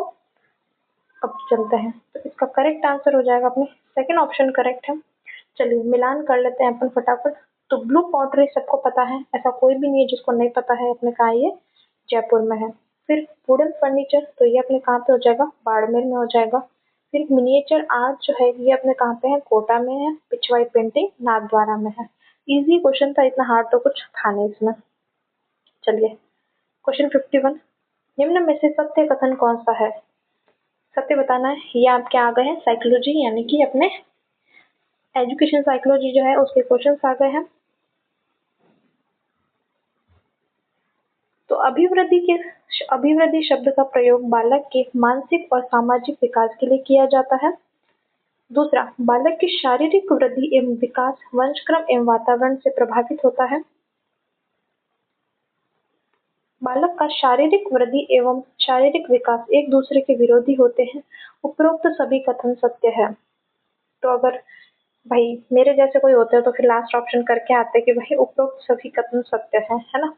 लेकिन ये ऑप्शन नहीं है। ठीक है, ये ऑप्शन नहीं है। इसमें अपना सेकंड ऑप्शन करेक्ट है कि बालक की शारीरिक वृद्धि एवं विकास वंशक्रम और वातावरण से प्रभावित होता है ना। सही बात है कि नहीं है कि बालक की जो शारीरिक वृद्धि है मतलब उसकी हाइट बॉडी जो होती है या उसका जो विकास होता है वो वंशक्रम और वातावरण दोनों से प्रभावित होता है ना। कि आप अपने जो पेरेंट्स हैं, ठीक है, आपका जो वंश है उससे तो आपकी वृद्धि वगैरह प्रभावित होगी होगी, साथ में आपका वातावरण कैसा है उससे भी ये प्रभावित होती है। ठीक है, चलिए। और अभिवृद्धि जो होती है ना, अभिवृद्धि क्या है? शारीरिक परिवर्तनों को दर्शाता है। अभिवृद्धि मतलब क्या होता है? शारीरिक परिवर्तन होता है। और देखो, ये अभिवृद्धि शब्द है ना, ये अपने क्या है, बालक के मानसिक और सामाजिक विकास के लिए किया जाता है, गलत है ना। मानसिक नहीं आएगा, क्या आएगा? खाली शारीरिक आएगा। अभिवृद्धि मतलब, वृद्धि मतलब क्या होता है? शारीरिक। ठीक है, शारीरिक। इसके बाद बालक की शारीरिक वृद्धि और शारीरिक विकास एक दूसरे के विरोधी होते हैं, गलत है। ठीक है, शारीरिक वृद्धि और विकास क्या होते हैं? एक दूसरे के पूरक होते हैं। क्या होते हैं? पूरक। चलिए नेक्स्ट प्रश्न पे चलते हैं। 52 विकास प्रकट करता है। पहला, कार्यक्षमता, कार्यकुशलता और व्यवहार में आने वाले गुणात्मक परिवर्तनों को। दूसरा, व्यक्ति में आने वाले संपूर्ण परिवर्तनों को एकीकृत रूप में। तीसरा, प्रौढ़ावस्था के लक्ष्य की ओर परिवर्तनों के प्रगतिशील क्रम को। तो इसका करेक्ट आंसर हो जाएगा फोर्थ ऑप्शन, पहला, दूसरा, तीसरा।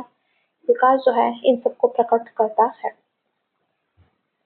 चलिए नेक्स्ट क्वेश्चन पे चलते हैं। 53 किशोरावस्था अपराध प्रवृत्ति के विकास का नाजुक समय है। पक्के अपराधियों की एक विशाल संख्या किशोरावस्था में ही व्यवहारिक जीवन को गंभीरता पूर्वक आरंभ करती है। ये कथन किस मनोवैज्ञानिक ने दिया है? तो इसका करेक्ट आंसर है अपने फर्स्ट ऑप्शन, वैलेंटाइन जो है, इन्होंने जो है ये बात कही है। नेक्स्ट क्वेश्चन पे चलते हैं अपन। 54 निम्न में से कौन सा विकास का सिद्धांत नहीं है? तो इसका करेक्ट आंसर अपने हो जाएगा ये सेकंड ऑप्शन करेक्ट है कि विकास की कोई दिशा नहीं होती। ये अपने क्या है? गलत है। बाकी सारे सही है, तो सही वालों को देखते हैं कि विकास निरंतरता का अनुसरण करता है, सही है।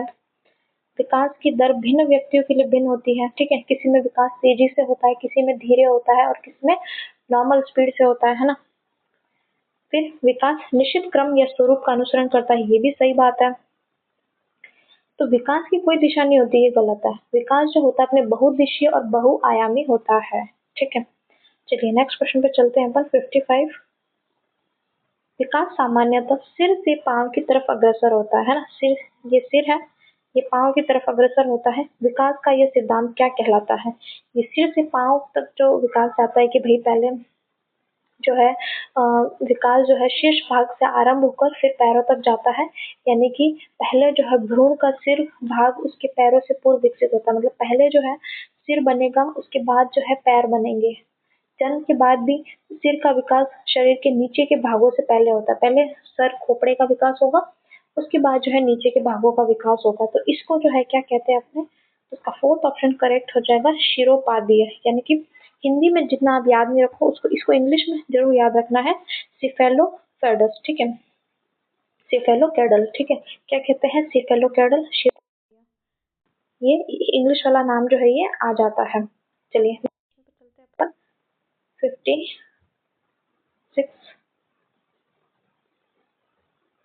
निम्न में से वृद्धि और विकास के कौन से आयाम एक दूसरे से जुड़े हैं? शारीरिक, बौद्धिक, सामाजिक, संवेगात्मक, नैतिक। तो इसमें सही आंसर हो जाएगा अपने फोर्थ ऑप्शन, उपयुक्त सभी, है ना। यहाँ पे अपने उपयुक्त सभी आ गए हैं, इसमें खुश हो गए अपन। चलिए नेक्स्ट क्वेश्चन पे चलते हैं। 57 शारीरिक, मानसिक, व्यक्तित्व विकासों की मूल आधारशिला किस अवस्था में रखी जाती है? तो इसका करेक्ट आंसर है थर्ड ऑप्शन, बाल्यावस्था जो है ये अपने करेक्ट हो जाएगा। नेक्स्ट क्वेश्चन पे चलते हैं अपन। 58 किशोरावस्था में संज्ञानात्मक विकास की विशेषता है। पहला, तर्क के साथ समस्या समाधान की योग्यता में वृद्धि। दूसरा, सामाजिक जागरूकता की योग्यता में वृद्धि। तीसरा, कार्यों की गति में वृद्धि। और चौथा, घनिष्ठ मित्रता में वृद्धि। तो इसका करेक्ट आंसर हो जाएगा अपने फर्स्ट ऑप्शन करेक्ट है कि तर्क के साथ समस्या समाधान की योग्यता में वृद्धि। ये अपने क्या है? करेक्ट हो जाएगा। अगर हम थोड़ा सा देखें कि भाई किशोरावस्था की जो विशेषताएं हैं वो कौन कौन सी होती है, तो एक बार फटाफट देख लेते हैं हम कि किशोरावस्था जो होती है ये तीव्र शारीरिक और मानसिक परिवर्तन की अवस्था है। यह परिवर्तन किशोर को चिंतित कर देते हैं ना। किशोरावस्था में क्या होता है कि आपका शरीर शरीर का विकास भी बहुत तीव्र होता है और मानसिक परिवर्तन भी होता है। इसके बाद इस अवस्था को मानसिक योग्यताओं की वृद्धि जैसे तर्क, स्मृति, कल्पना के रूप में भी देखा जा सकता है। विरोधी मानसिक दशाएं दृष्टिगत होती है ना? विरोधी मानसिक दशाएं दिखती है। माता पिता व अभिभावक से द्वंद दृष्टिगत होता है। इस किशोरावस्था वाले जो बच्चे हैं, आप उनको देखें या आप भी ऐसे रहें तो आप मतलब माता पिता से द्वंद होता रहता है, लड़ाई होती रहती है, हर बात पे नोक झोंक होती है ना? फिर वीर पूजा, नायक पूजा की भावना का उदय होता है। इंपॉर्टेंट है क्वेश्चन। वीर पूजा, इस काल में वीर पूजा, नायक पूजा होती है। मतलब किशोर जो होता है वो कोई व्यक्ति हो गया, कोई विचार हो गया, उनसे प्रभावित होकर उसका अनुसरण करता है। ठीक है, कोई कहता ना कि भाई मैं तो सलमान खान की जैसी बॉडी बनाऊंगा, मैं सलमान खान जैसा बनूंगा। कोई बोलता है कि मैं रोनाल्डो जैसा फुटबॉलर बनूंगा, है ना? तो यानी कि उन्होंने रोनाल्डो की वीर पूजा कर रहे हैं। ठीक है, फिर आता है कि भाई वैज्ञानिक तर्कणा का उदय होता है ना? कल्पनाशीलता का बाहुल्य होता है। ये सारी जो है इसकी विशेषताएं हो जाएगी। चलिए नेक्स्ट क्वेश्चन पे चलते हैं। 59, पियाजे के संदर्भ में पूर्व संक्रियात्मक चरण क्या है? ए, संज्ञानात्मक विकास का दूसरा प्रमुख चरण। बी, इस अवस्था में बच्चे प्रतीकात्मक विचारों के उपयोग में अधिक परिष्कृत हो जाते हैं लेकिन तर्क का उपयोग करने में सक्षम नहीं होते। तो इसमें सही उत्तर बताना है तो इसका थर्ड ऑप्शन करेक्ट हो जाएगा। ए और बी दोनों ही अपने क्या है, करेक्ट है। ठीक है, पूर्व संक्रियात्मक जो अवस्था है वो कब से कब तक है? तो 2 से 7 वर्ष तक है ये। ठीक है, चलिए नेक्स्ट क्वेश्चन पे चलते हैं। 60, पियाजे के अनुसार निम्न में से कौन से काल में बालक में लंबाई, क्षेत्रफल और आयतन अवधारणाओं की समझ विकसित हो जाती है? तो इसका करेक्ट आंसर है फर्स्ट ऑप्शन, मूर्त संक्रियात्मक काल जो है ये अपने क्या है, सही हो जाएगा।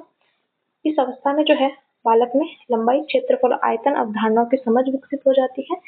ये अवस्था जो है ये 7 से 11 वर्ष वाली अवस्था है। ठीक है, चलिए नेक्स्ट क्वेश्चन पे चलते हैं अपन। 61, वाइगोत्स्की के अनुसार निम्न में से कौन से उपकरण एक व्यक्ति के संज्ञानात्मक विकास में सहायता प्रदान करते हैं? तो इसका फर्स्ट ऑप्शन करेक्ट हो जाएगा। सामाजिक और सांस्कृतिक उपकरण जो है ये अपने करेक्ट है। नेक्स्ट क्वेश्चन पे चलते हैं। 62, बालकों में बुद्धि का क्रमिक विकास, पियाजे के अनुसार निम्न अवस्थाओं के संबंध में असंगत विकल्प का चयन करें। इसमें से अपने को असंगत बताना है। थोड़ा सा क्वेश्चन को छोटा कर लेती हूँ मैं, काफी बड़ा क्वेश्चन है क्योंकि ये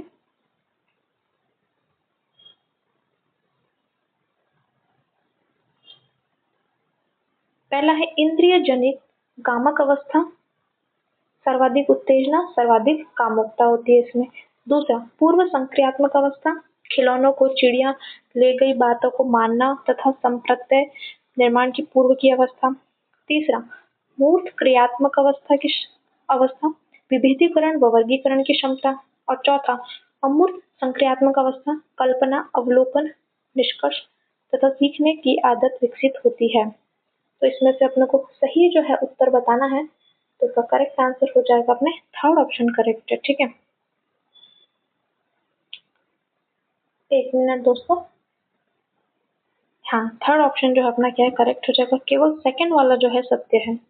ठीक है, सेकंड वाला सत्य है। चलिए नेक्स्ट क्वेश्चन पे चलते हैं अपन। 63, ब्रूनर ने संज्ञानात्मक विकास के 3 महत्वपूर्ण चरणों की पहचान की। निम्न में से इन चरणों के सही क्रम का चयन कीजिए।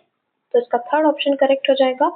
एनेक्टिव, अनुप्रतीकात्मक और प्रतीकात्मक।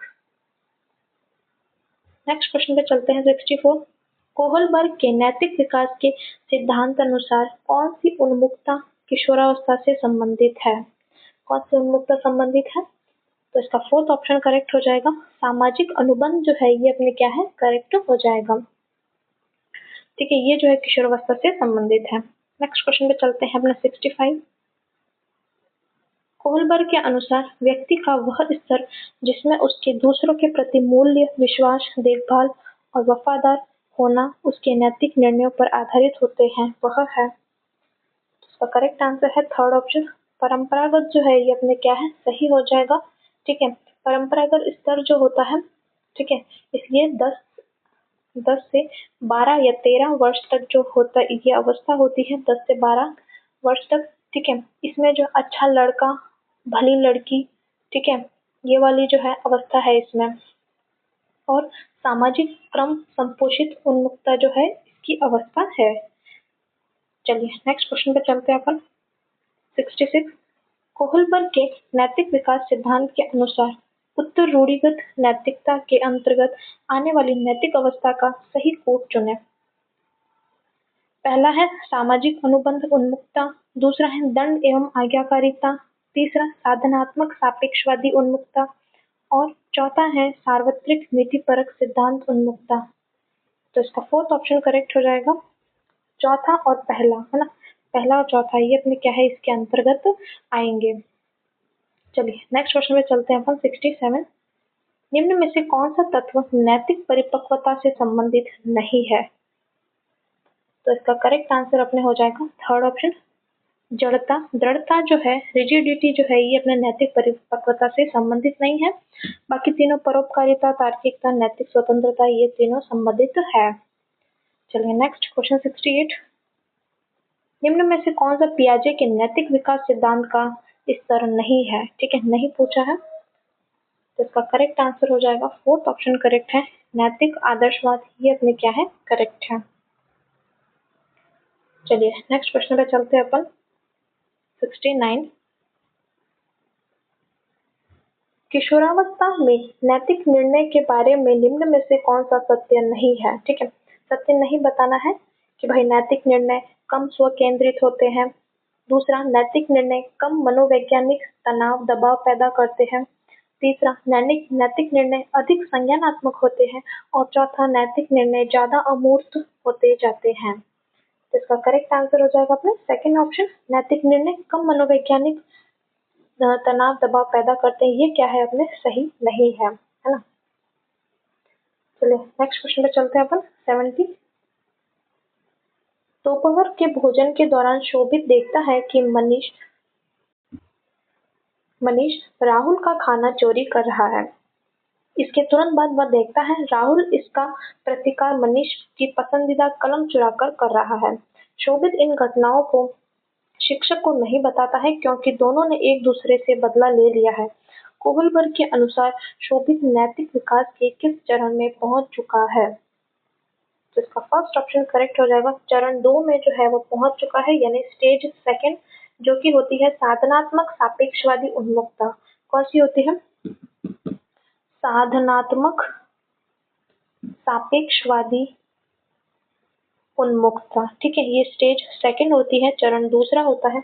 इसमें क्या होता है कि कोई चीज सही या गलत इस बात से तय होगी कि उसके बदले में निजी लाभ फायदा हो रहा है क्या। जैसे को तैसा की प्रवृत्ति होती है। ठीक है, जैसे को तैसा कि भाई इसने चोरी कर ली, इसने भी चोरी कर ली, तो दोनों की बात बराबर हो गई।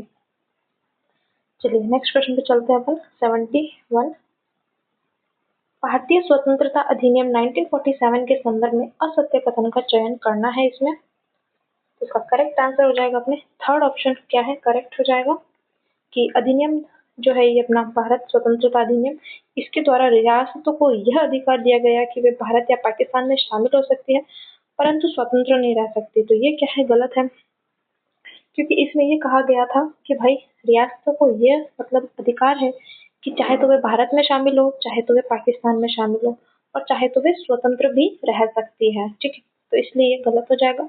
बाकी सारे जो है सही है, देखते हैं। डिकी बर्ड प्लान के अनुसार ब्रिटिश संसद ने 18 जुलाई 1947 को इस अधिनियम को पारित कर दिया। दूसरा, इस अधिनियम द्वारा भारत मंत्री का पद समाप्त कर दिया है ना, भारत मंत्री और जो वायस राय जो था उसका जो है पद समाप्त कर दिया था। इसके बाद दोनों देशों के लिए गवर्नर जनरल का पद होगा। ठीक है, जिसकी नियुक्ति उस राज्य की कैबिनेट की सिफारिश पर ब्रिटिश सम्राट करेगा। ये सारी बातें जो है सही हो जाएगी। चलिए नेक्स्ट क्वेश्चन पे चलते हैं। 72 कैबिनेट मिशन के प्रावधानुसार निम्न में से कौन सा ब्रिटिश प्रांत सेक्शन सी में शामिल था और सर्वाधिक सीटें आवंटित की गई? तो इसका थर्ड ऑप्शन करेक्ट हो जाएगा, बंगाल आ जाएगा। ठीक है, ब्रिटिश प्रांत जो है उसको उस टाइम 3 भागों में बांटा। कितने? कैबिनेट मिशन के अनुसार 3 भागों में बांटा, section A, section B, section C. कौन कौन से थे? सेक्शन ए में थे मद्रास। कौन से थे? मद्रास, बम्बई, बिहार, उड़ीसा। ठीक है, संयुक्त प्रांत यानी कि यूपी, और मध्य प्रांत यानी कि एमपी। ठीक है, ये जो है अपने सेक्शन ए में थे। फिर सेक्शन बी में मैं ब्लू कलर से लिख देती हूँ, बी है तो पंजाब हो गया, मतलब पश्चिमी जो भाग थे ना, पंजाब हो गया अपना। फिर पश्चिमोत्तर सीमांत प्रांत है ना, पश्चिमोत्तर प से लिख रही हूँ मैं। फिर सिंध था, ये तीनों जो है अपने बी में थे। फिर सी वाला जो था, सी सेक्शन, उसमें थे बंगाल और असम। क्या थे? बंगाल और असम थे।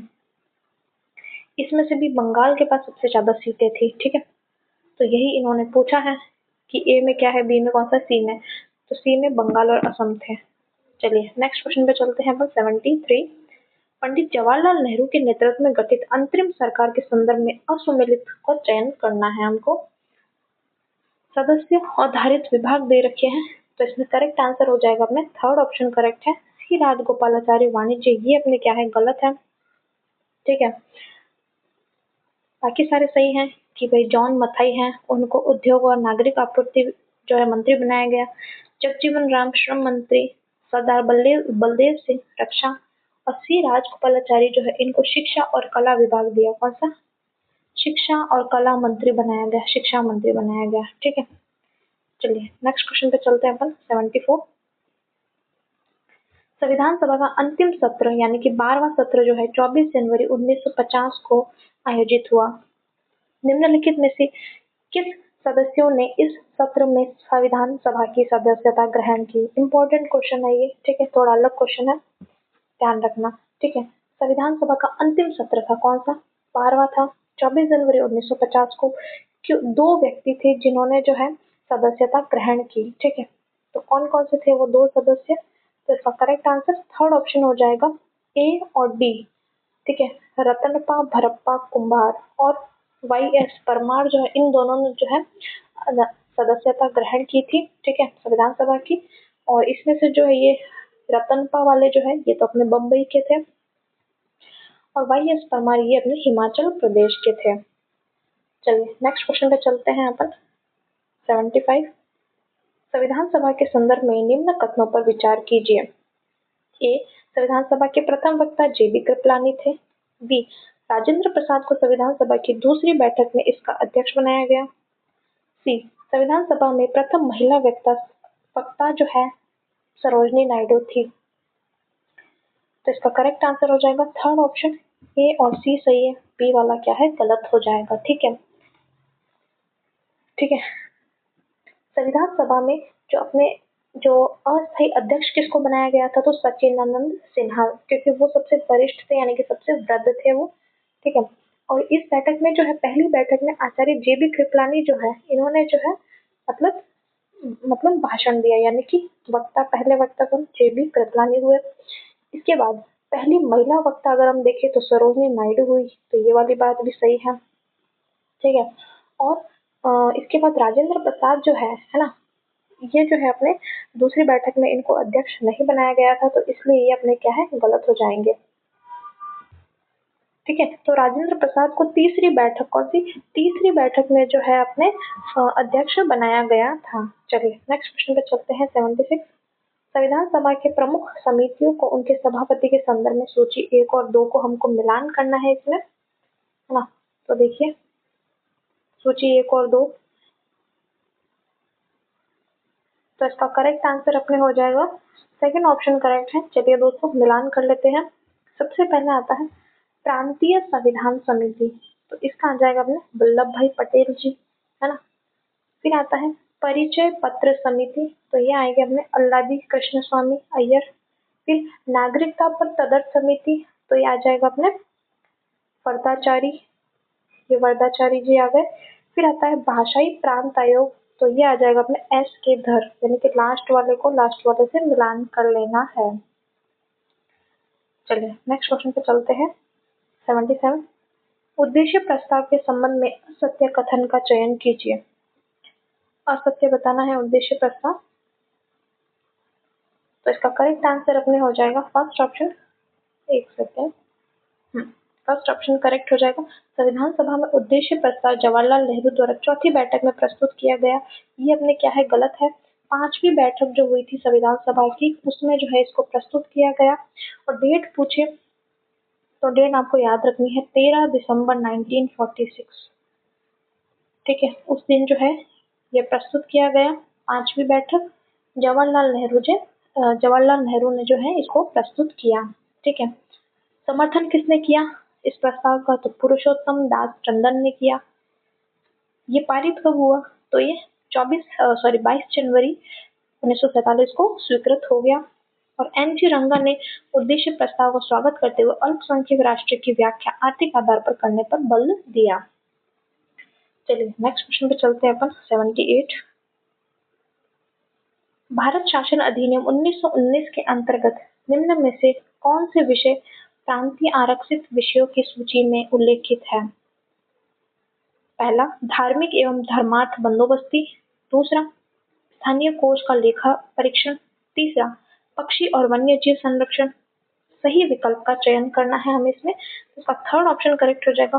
बी और सी सही है, ए वाला क्या है अपने गलत हो जाएगा। चलिए नेक्स्ट क्वेश्चन पे चलते हैं हम। 79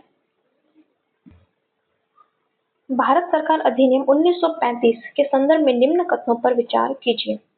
पहला, 1935 के अधिनियम में अखिल भारतीय संघ की परिकल्पना की गई थी, जिसमें ब्रिटिश प्रांत और भारतीय राज्य शामिल थे।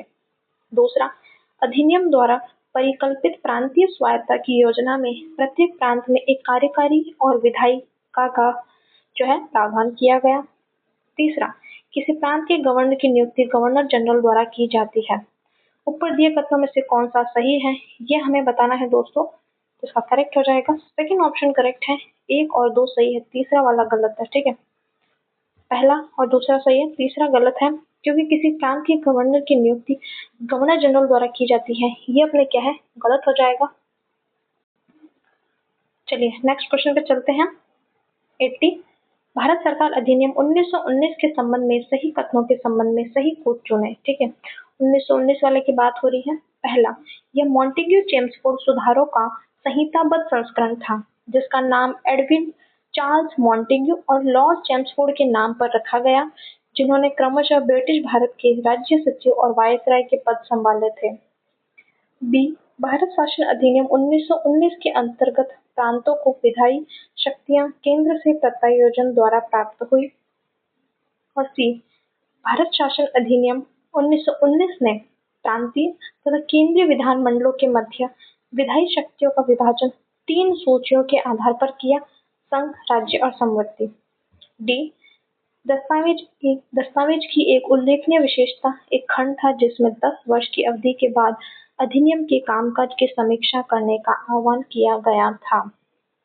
बहुत बड़ा क्वेश्चन है। ठीक है, आराम से पढ़ना, मैं तो खुद ही थक गई दोस्तों पढ़ते पढ़ते। पता नहीं इतने बड़े बड़े क्वेश्चन क्यों बना लेते हैं यार, बच्चा पहले ही डर जाए। इसके जो ऑप्शंस हैं ये दे रखे हैं, तो इसमें से अपने को सही उत्तर बताना है।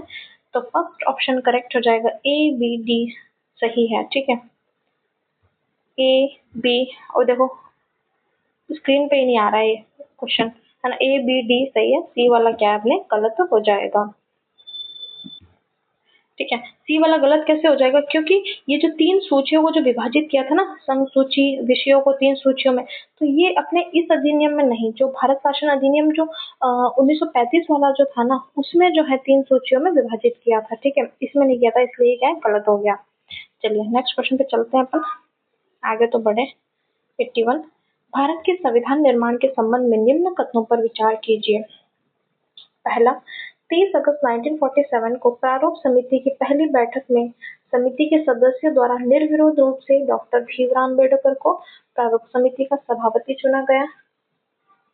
फिर आता है बी, प्रारूप समिति ने संवैधानिक सलाहकार बी.एन. राव द्वारा तैयार संविधान के प्रारूप का अपना संस्करण तैयार किया, जिसे इसके अध्यक्ष डॉक्टर अम्बेडकर ने 21 फरवरी 1948 को संविधान सभा के अध्यक्ष को सौंपा। तीसरा, संविधान सभा का 11वां सत्र 14 नवंबर 1949 को शुरू हुआ और 26 नवंबर 1949 को समाप्त हुआ, जब संविधान सभा द्वारा निर्धारित संविधान अंततः पारित हुआ। उपरोक्त में से कौन से कथन सत्य है? तो इसका थर्ड ऑप्शन करेक्ट हो जाएगा। तीनों ही कथन क्या है सही है दोस्तों। ठीक है, तीनों कथन सही है। आराम से इसको पढ़ते रहना, आराम से, कोई दिक्कत नहीं है। ठीक है, चलिए नेक्स्ट क्वेश्चन पे चलते हैं अपन। 82 थोड़ा सा छोटा क्वेश्चन आया, अब शांति मिली। भारत की संविधान सभा में प्रक्रिया नियम समिति बनाए जाने के बारे में प्रस्ताव निम्न में से किसने रखा? इसका करेक्ट आंसर हो जाएगा अपने फोर्थ ऑप्शन करेक्ट है, जेबी कृपलानी जो है इसका आंसर हो जाएगा। नेक्स्ट क्वेश्चन 83, असत्य कथन का चयन कीजिए। इसमें से हमको असत्य बताना है, तो इसका करेक्ट आंसर है सेकंड ऑप्शन करेक्ट है कि संविधान सभा में दलित वर्ग से एकमात्र सदस्य अंबु स्वामीनाथन थी, गलत है। ठीक है, संविधान सभा से जो है दलित जो एकमात्र महिला थी वो कौन सी थी? दक्ष यानी वेलायुधन। क्या नाम था? लिख देती हूँ मैं, दक्ष यानी वेलायुधन। ठीक है, वेलायुधन। बाकी सारे जो है सही है, देखते हैं फटाफट। संविधान सभा में देसी रियासतों का प्रतिनिधित्व करने वाली एकमात्र महिला एनी मस्करिन थी, और ये जो है अपने कहा की थी, ये त्रावणकोर जो है रियासत वहां से आई थी ये। ठीक है, एकमात्र महिला थी जो अपने देसी रियासत से आई थी, मनोनीत थी, बाकी सारी महिलाएं निर्वाचित थी। इसके बाद कुल महिलाएं पूछ ले कि भाई कितनी थी, तो 15 महिलाएं थी। कितनी थी अपने? कुल महिलाएं 15 थी। इसके बाद संविधान सभा में किसी समिति की पहली महिला सदस्य समिति कौन सी थी? दुर्गाबाई थी। किसी समिति में शामिल होने वाली दुर्गाबाई थी। फिर और ये कौन सी समिति की थी? तो ये कार्य संचालय जो नियम समिति है ना, जो अपन बोलते हैं नियम समिति, जिसके अध्यक्ष राजेंद्र प्रसाद हैं, ठीक है, वो जो है अपने उसकी थी ये दुर्गाबाई। फिर संविधान सभा में राष्ट्रध्वज के रूप में तिरंगे को देश को समर्पित करने का गौरव हंसा मेहता को प्राप्त हुआ, ये भी सही है। ठीक है, तो ये सारे देख लिए। नेक्स्ट क्वेश्चन पे चलते हैं 84, अध्यादेश प्रख्यापित करने की राष्ट्रपति की शक्ति के बारे में निम्न कथनों पर विचार करें। ए, राष्ट्रपति एक सदन द्वारा पास किए गए परंतु दूसरे सदन द्वारा अभी तक पास न किए गए विधेयक के प्रावधानों को लागू करने के लिए अध्यादेश जारी कर सकता है। बी, यदि राष्ट्रपति केवल अध्यादेश जारी करने के प्रयोजन से संसद का सत्रावसान करे तो उस कार्य को अदालत में चुनौती दी जा सकती है। ऊपर दिए गए कथनों में से कौन सा सही है? ठीक है, तो इसमें से अपने को सही बताना है, तो इसका फर्स्ट ऑप्शन करेक्ट हो जाएगा, केवल ए सही है, बी वाला क्या है? गलत हो जाएगा। ठीक है, चलिए नेक्स्ट क्वेश्चन पे चलते हैं 85, भारत के राष्ट्रपति से संबंधित निम्न कथनों पर विचार कीजिए। ए, यदि राष्ट्रपति का निर्वाचन न्यायालय द्वारा शून्य घोषित कर दिया जाता है तो उसके द्वारा अपने पद की शक्तियों के प्रयोग में किए गए सभी कार्य अविधि मान्य होंगे। बी, व्यापार की स्वतंत्रता पर निर्बंधन अधिरोपित करने वाले राज्य विधेयक को प्रस्तुत करने हेतु राष्ट्रपति की पूर्व मंजूरी आवश्यक है। अब इसमें अपने को सही उत्तर बताना है, तो इसका सेकंड ऑप्शन करेक्ट हो जाएगा, बी करेक्ट है, ए गलत है। क्योंकि देखो अनुच्छेद 71(2) है ना, कौन सा अनुच्छेद? 71(2) जो है उसमें स्पष्ट उल्लेखित है कि यदि राष्ट्रपति का चुनाव शून्य घोषित कर दिया जाए तो उसके द्वारा इस दौरान किए गए जो कार्य है वो वैध माने जाएंगे, है ना। अविधि नहीं, क्या है? वैध माने जाएंगे, सारे जो है लीगल है, सारे सही काम है उसके। और दूसरा वाला वैसे भी करेक्ट है ही, हमने देख ही लिया है। चलिए नेक्स्ट क्वेश्चन पे चलते हैं 86, राष्ट्रपति की आपातकालीन शक्तियों के संदर्भ में निम्न में से कौन सा कथन गलत है? तो इसका फोर्थ ऑप्शन जो है ये अपने क्या है? गलत हो जाएगा कि वित्तीय आपातकाल के दौरान राज्य विधायिका द्वारा पारित सभी विधेयकों को राष्ट्रपति के विचार हेतु आरक्षित किया जा सकता है। ये अपने क्या है? हाँ, ये अपने क्या है? गलत हो जाएगा। ठीक है, ये अपने क्या है? गलत हो जाएगा दोस्तों। बाकी सारे जो है ऑप्शन सही है। चलिए नेक्स्ट क्वेश्चन पे चलते हैं अपन 87, सुमिलित करना है, प्रावधान और अनुच्छेद दे रखे हैं। ठीक है, तो इसमें इसका अपना सेकंड ऑप्शन जो है ये करेक्ट हो जाएगा। चलिए एक बार मिलान कर लेते हैं। आपात के दौरान अनुच्छेद 19 के उपबंधों का निलंबन, तो ये अपने अनुच्छेद 358 में लिखा हुआ है। फिर आता है बाह्य आक्रमण और आंतरिक अशांति से राज्य की सुरक्षा करने का संघ का कर्तव्य, तो ये अपने आ जाएगा अनुच्छेद 355 में आ जाएगा। फिर आपात की उद्घोषणा का प्रभाव, तो ये अपना आ जाएगा अनुच्छेद 353। और जब आपात की उद्घोषणा प्रवर्तन में है तब राजस्वों के वितरण संबंधी उपबंधों का लागू होना, तो ये अनुच्छेद 354 में है। चलिए नेक्स्ट क्वेश्चन पे चलते हैं 88, भारत के राष्ट्रपति के संदर्भ में असुमेलित युग्म की पहचान करनी है। ठीक है, और सुमेलित बताना है अपने जो है राष्ट्रपति जी के बारे में। तो इसमें अपना सेकंड ऑप्शन जो है ये करेक्ट हो जाएगा कि संघ के रक्षा बलों का सर्वोच्च समादेश राष्ट्रपति में निहित होगा। अनुच्छेद 53(3) ये क्या है, गलत है, क्योंकि देखो कि भाई जो अपने रक्षा बल है, आर्मी नेवी है ना, ये तीनों जो अपने रक्षा बल जो है, एयरफोर्स, ये तीनों जो है इनका जो हेड है वो अपना राष्ट्रपति है। तो वो कौन से अनुच्छेद में, अनुच्छेद 353 सॉरी अनुच्छेद 53(2) में है, ठीक है, अनुच्छेद 53(2) में, ना कि 3 में। तो ये इसलिए यहाँ पे अनुच्छेद गलत हो गया है, तो इसको ध्यान रखना है। बाकी सारे सही हैं, उनको फटाफट पढ़ लेते हैं कि राष्ट्रपति द्वारा उपराष्ट्रपति को संबोधित त्याग पत्र की सूचना उपराष्ट्रपति के द्वारा लोकसभा के अध्यक्ष को तुरंत दी जाएगी। अनुच्छेद 56(2) सही है। राष्ट्रपति की उपलब्धियां और भत्ते उसकी पदावधि के दौरान कम नहीं किए जाएंगे। अनुच्छेद 59(4) सही है। और फोर्थ वाला कि राष्ट्रपति पर महाभियोग का कोई आरोप तब तक नहीं लगाया जाएगा जब तक कि उस सदन की कुल सदस्य संख्या के कम से कम 2/3 बहुमत, है ना, कितना, 2/3 बहुमत ऐसा संकल्प पारित नहीं किया गया। अनुच्छेद 61(2) ख में जो है ये दिया गया है। चलिए दोस्तों नेक्स्ट क्वेश्चन पे चलते हैं। 89 भारतीय संविधान के अनुच्छेद 56(1) ख के अनुसार राष्ट्रपति पर महाभियोग लाने का उपयुक्त आधार क्या है? ठीक है, कि राष्ट्रपति के पर आप महाभियोग ले आए, ठीक है, तो उसका आधार क्या होगा, किस बेसिस पे आप लाओगे? तो पहला कि संविधान का अतिक्रमण, दूसरा अक्षमता, तीसरा कदाचार और चौथा पद का दुरुपयोग। तो इसका करेक्ट आंसर हो जाएगा फर्स्ट ऑप्शन, केवल ए जो है संविधान के अतिक्रमण के आधार पर ही आप राष्ट्रपति को जो है हटा सकते हो, है ना, महाभियोग ला सकते हो, बाकी और कोई जो है नहीं है कारण। चलिए नेक्स्ट क्वेश्चन पे चलते हैं। 90 भारतीय संविधान के अनुच्छेद 54 और अनुच्छेद 55 में राज्य के अंतर्गत दिल्ली राष्ट्रीय राजधानी राज्य क्षेत्र और पांडिचेरी संघ राज्य क्षेत्र है। यह स्पष्टीकरण भारतीय संविधान के अनुच्छेद 54 में निम्नलिखित में किस से कौन सा संविधान संशोधन से जो है इसको जोड़ा गया है, ये हमें बताना है। तो इसका फोर्थ ऑप्शन करेक्ट हो जाएगा। 17वां संविधान संशोधन 1992 के द्वारा जो है इसको जोड़ा गया था। नेक्स्ट क्वेश्चन पे चलते हैं। 91 भारतीय संविधान के अनुच्छेद 72 के अनुसार राष्ट्रपति को किसी अपराध के लिए दोष सिद्ध ठहराए गए किसी व्यक्ति के दंडादेश के देश की शक्ति है। मतलब राष्ट्रपति क्या क्या कर सकता है ना, क्षमादान की शक्ति है राष्ट्रपति को, तो वो क्या क्या कर सकता है निम्न में से, है ना, क्षमा कर सकता है, निलंबन कर सकता है, परिहार कर सकता है, लघुकरण या प्रविलंबन। तो इसमें से सही उत्तर बताना है, तो इसका सेकंड ऑप्शन करेक्ट हो जाएगा BCD, है ना, क्या क्या है, निलंबन कर सकता है, फिर परिहार कर सकता है और लघुकरण कर सकता है।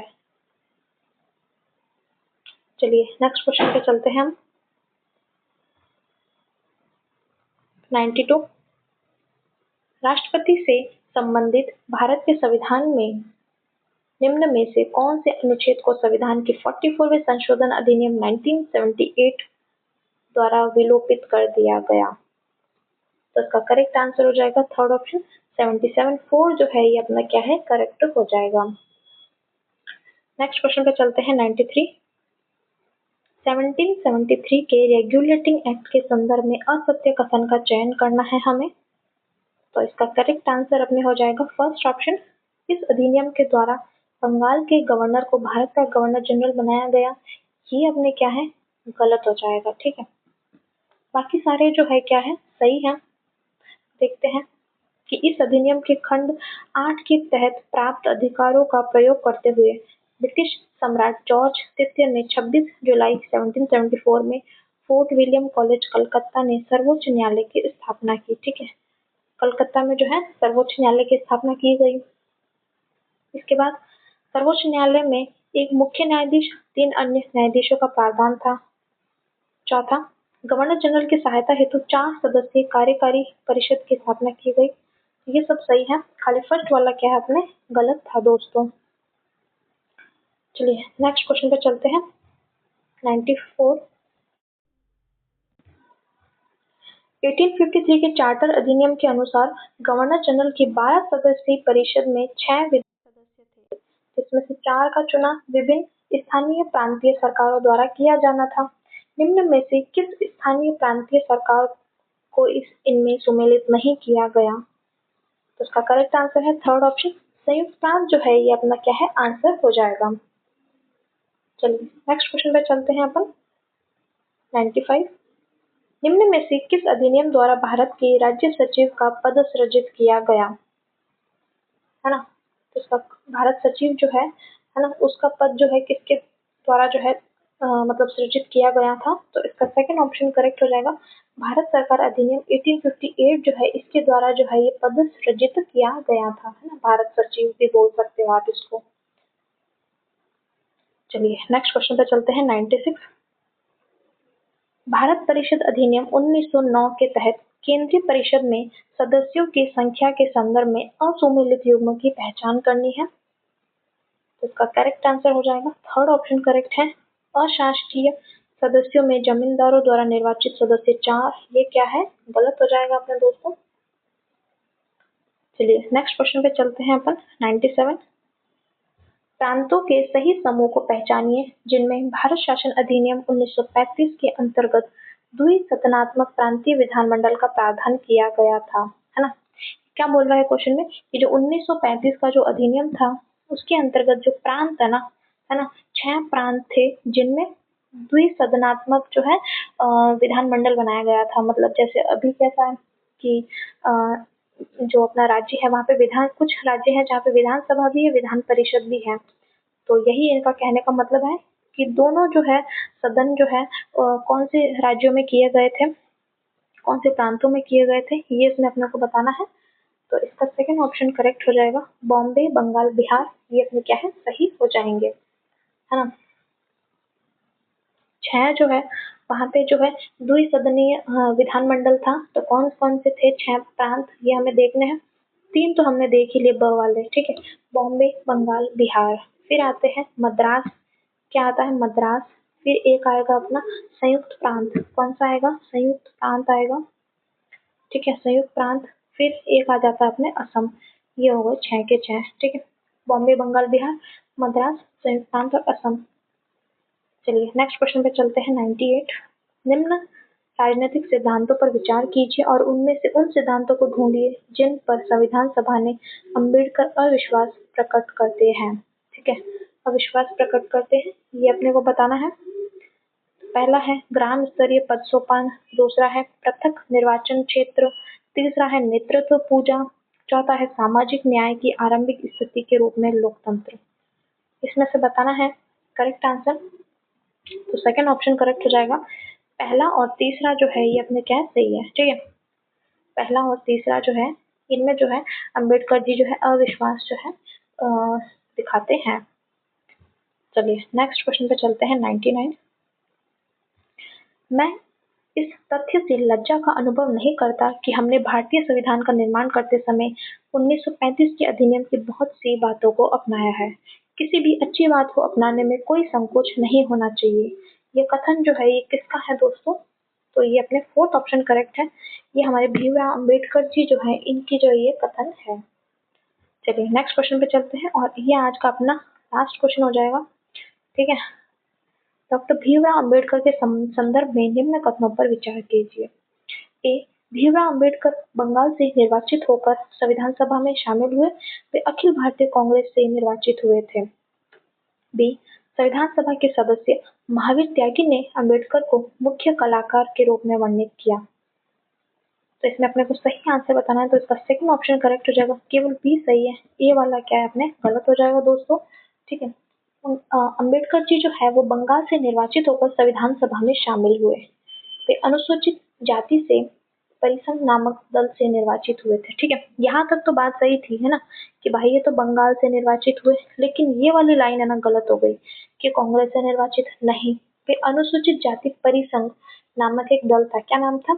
अनुसूचित जाति परिसंघ एक दल था, उससे जो है ये निर्वाचित हुए थे। और दूसरा वाला कथन जो है ये एकदम सही है ही। तो दोस्तों ये आज का अपना सेकंड ग्रेड का माइनर टेस्ट 1 है, जो मैंने आपको पूरा बता दिया है, एक्सप्लेन कर दिया है, ठीक है। जहाँ व्याख्या करने की जरूरत थी व्याख्या कर दी है। कुछ कुछ क्वेश्चंस खैर बहुत हार्ड है और बहुत बड़े हैं, तो आपको घबराना नहीं है, ठीक है। कुछ क्वेश्चंस तो देखो हर पेपर में आएंगे ही आएंगे, पर अगर आप इन पेपर को अच्छे से देख लोगे, इनकी प्रैक्टिस कर लोगे, तो आपको आगे जो है मेन पेपर जो आपका होगा जुलाई में, उसमें कोई दिक्कत नहीं होने वाली है, ठीक है। तो ये आपका जीके पेपर है, ठीक है। तो आपके जो भी दोस्त हैं उन तक जो है इस वीडियो को शेयर कर देना, ठीक है। और आप लोग भी चैनल से जुड़ जाइए, क्योंकि दोस्तों मैं सारे सॉल्यूशंस कराने वाली हूँ, है ना। और ये जो टेस्ट सीरीज है आप लोगों के लिए बहुत फायदेमंद रहेगी, है ना। इसलिए इसको कंटिन्यू देखना ही देखना है आपको। और वीडियो अगर अच्छा लगे तो लाइक करना, चैनल पे कमेंट करना, और पीडीएफ के लिए टेलीग्राम चैनल अपना ज्वाइन कर ही लेना। तो धन्यवाद दोस्तों। और फिर जल्दी मैं माइनर टेस्ट 2 लेके आऊंगी, तो इसलिए चैनल से जुड़े ही रहना है आपको, ठीक है, छोड़ना नहीं है, ठीक है। क्योंकि इस बार जो है हमको सेकंड ग्रेड क्लियर करना ही करना है, ठीक है। और इस बार पोस्ट भी काफी अच्छी आई है। चलिए दोस्तों, धन्यवाद, फिर मिलते हैं।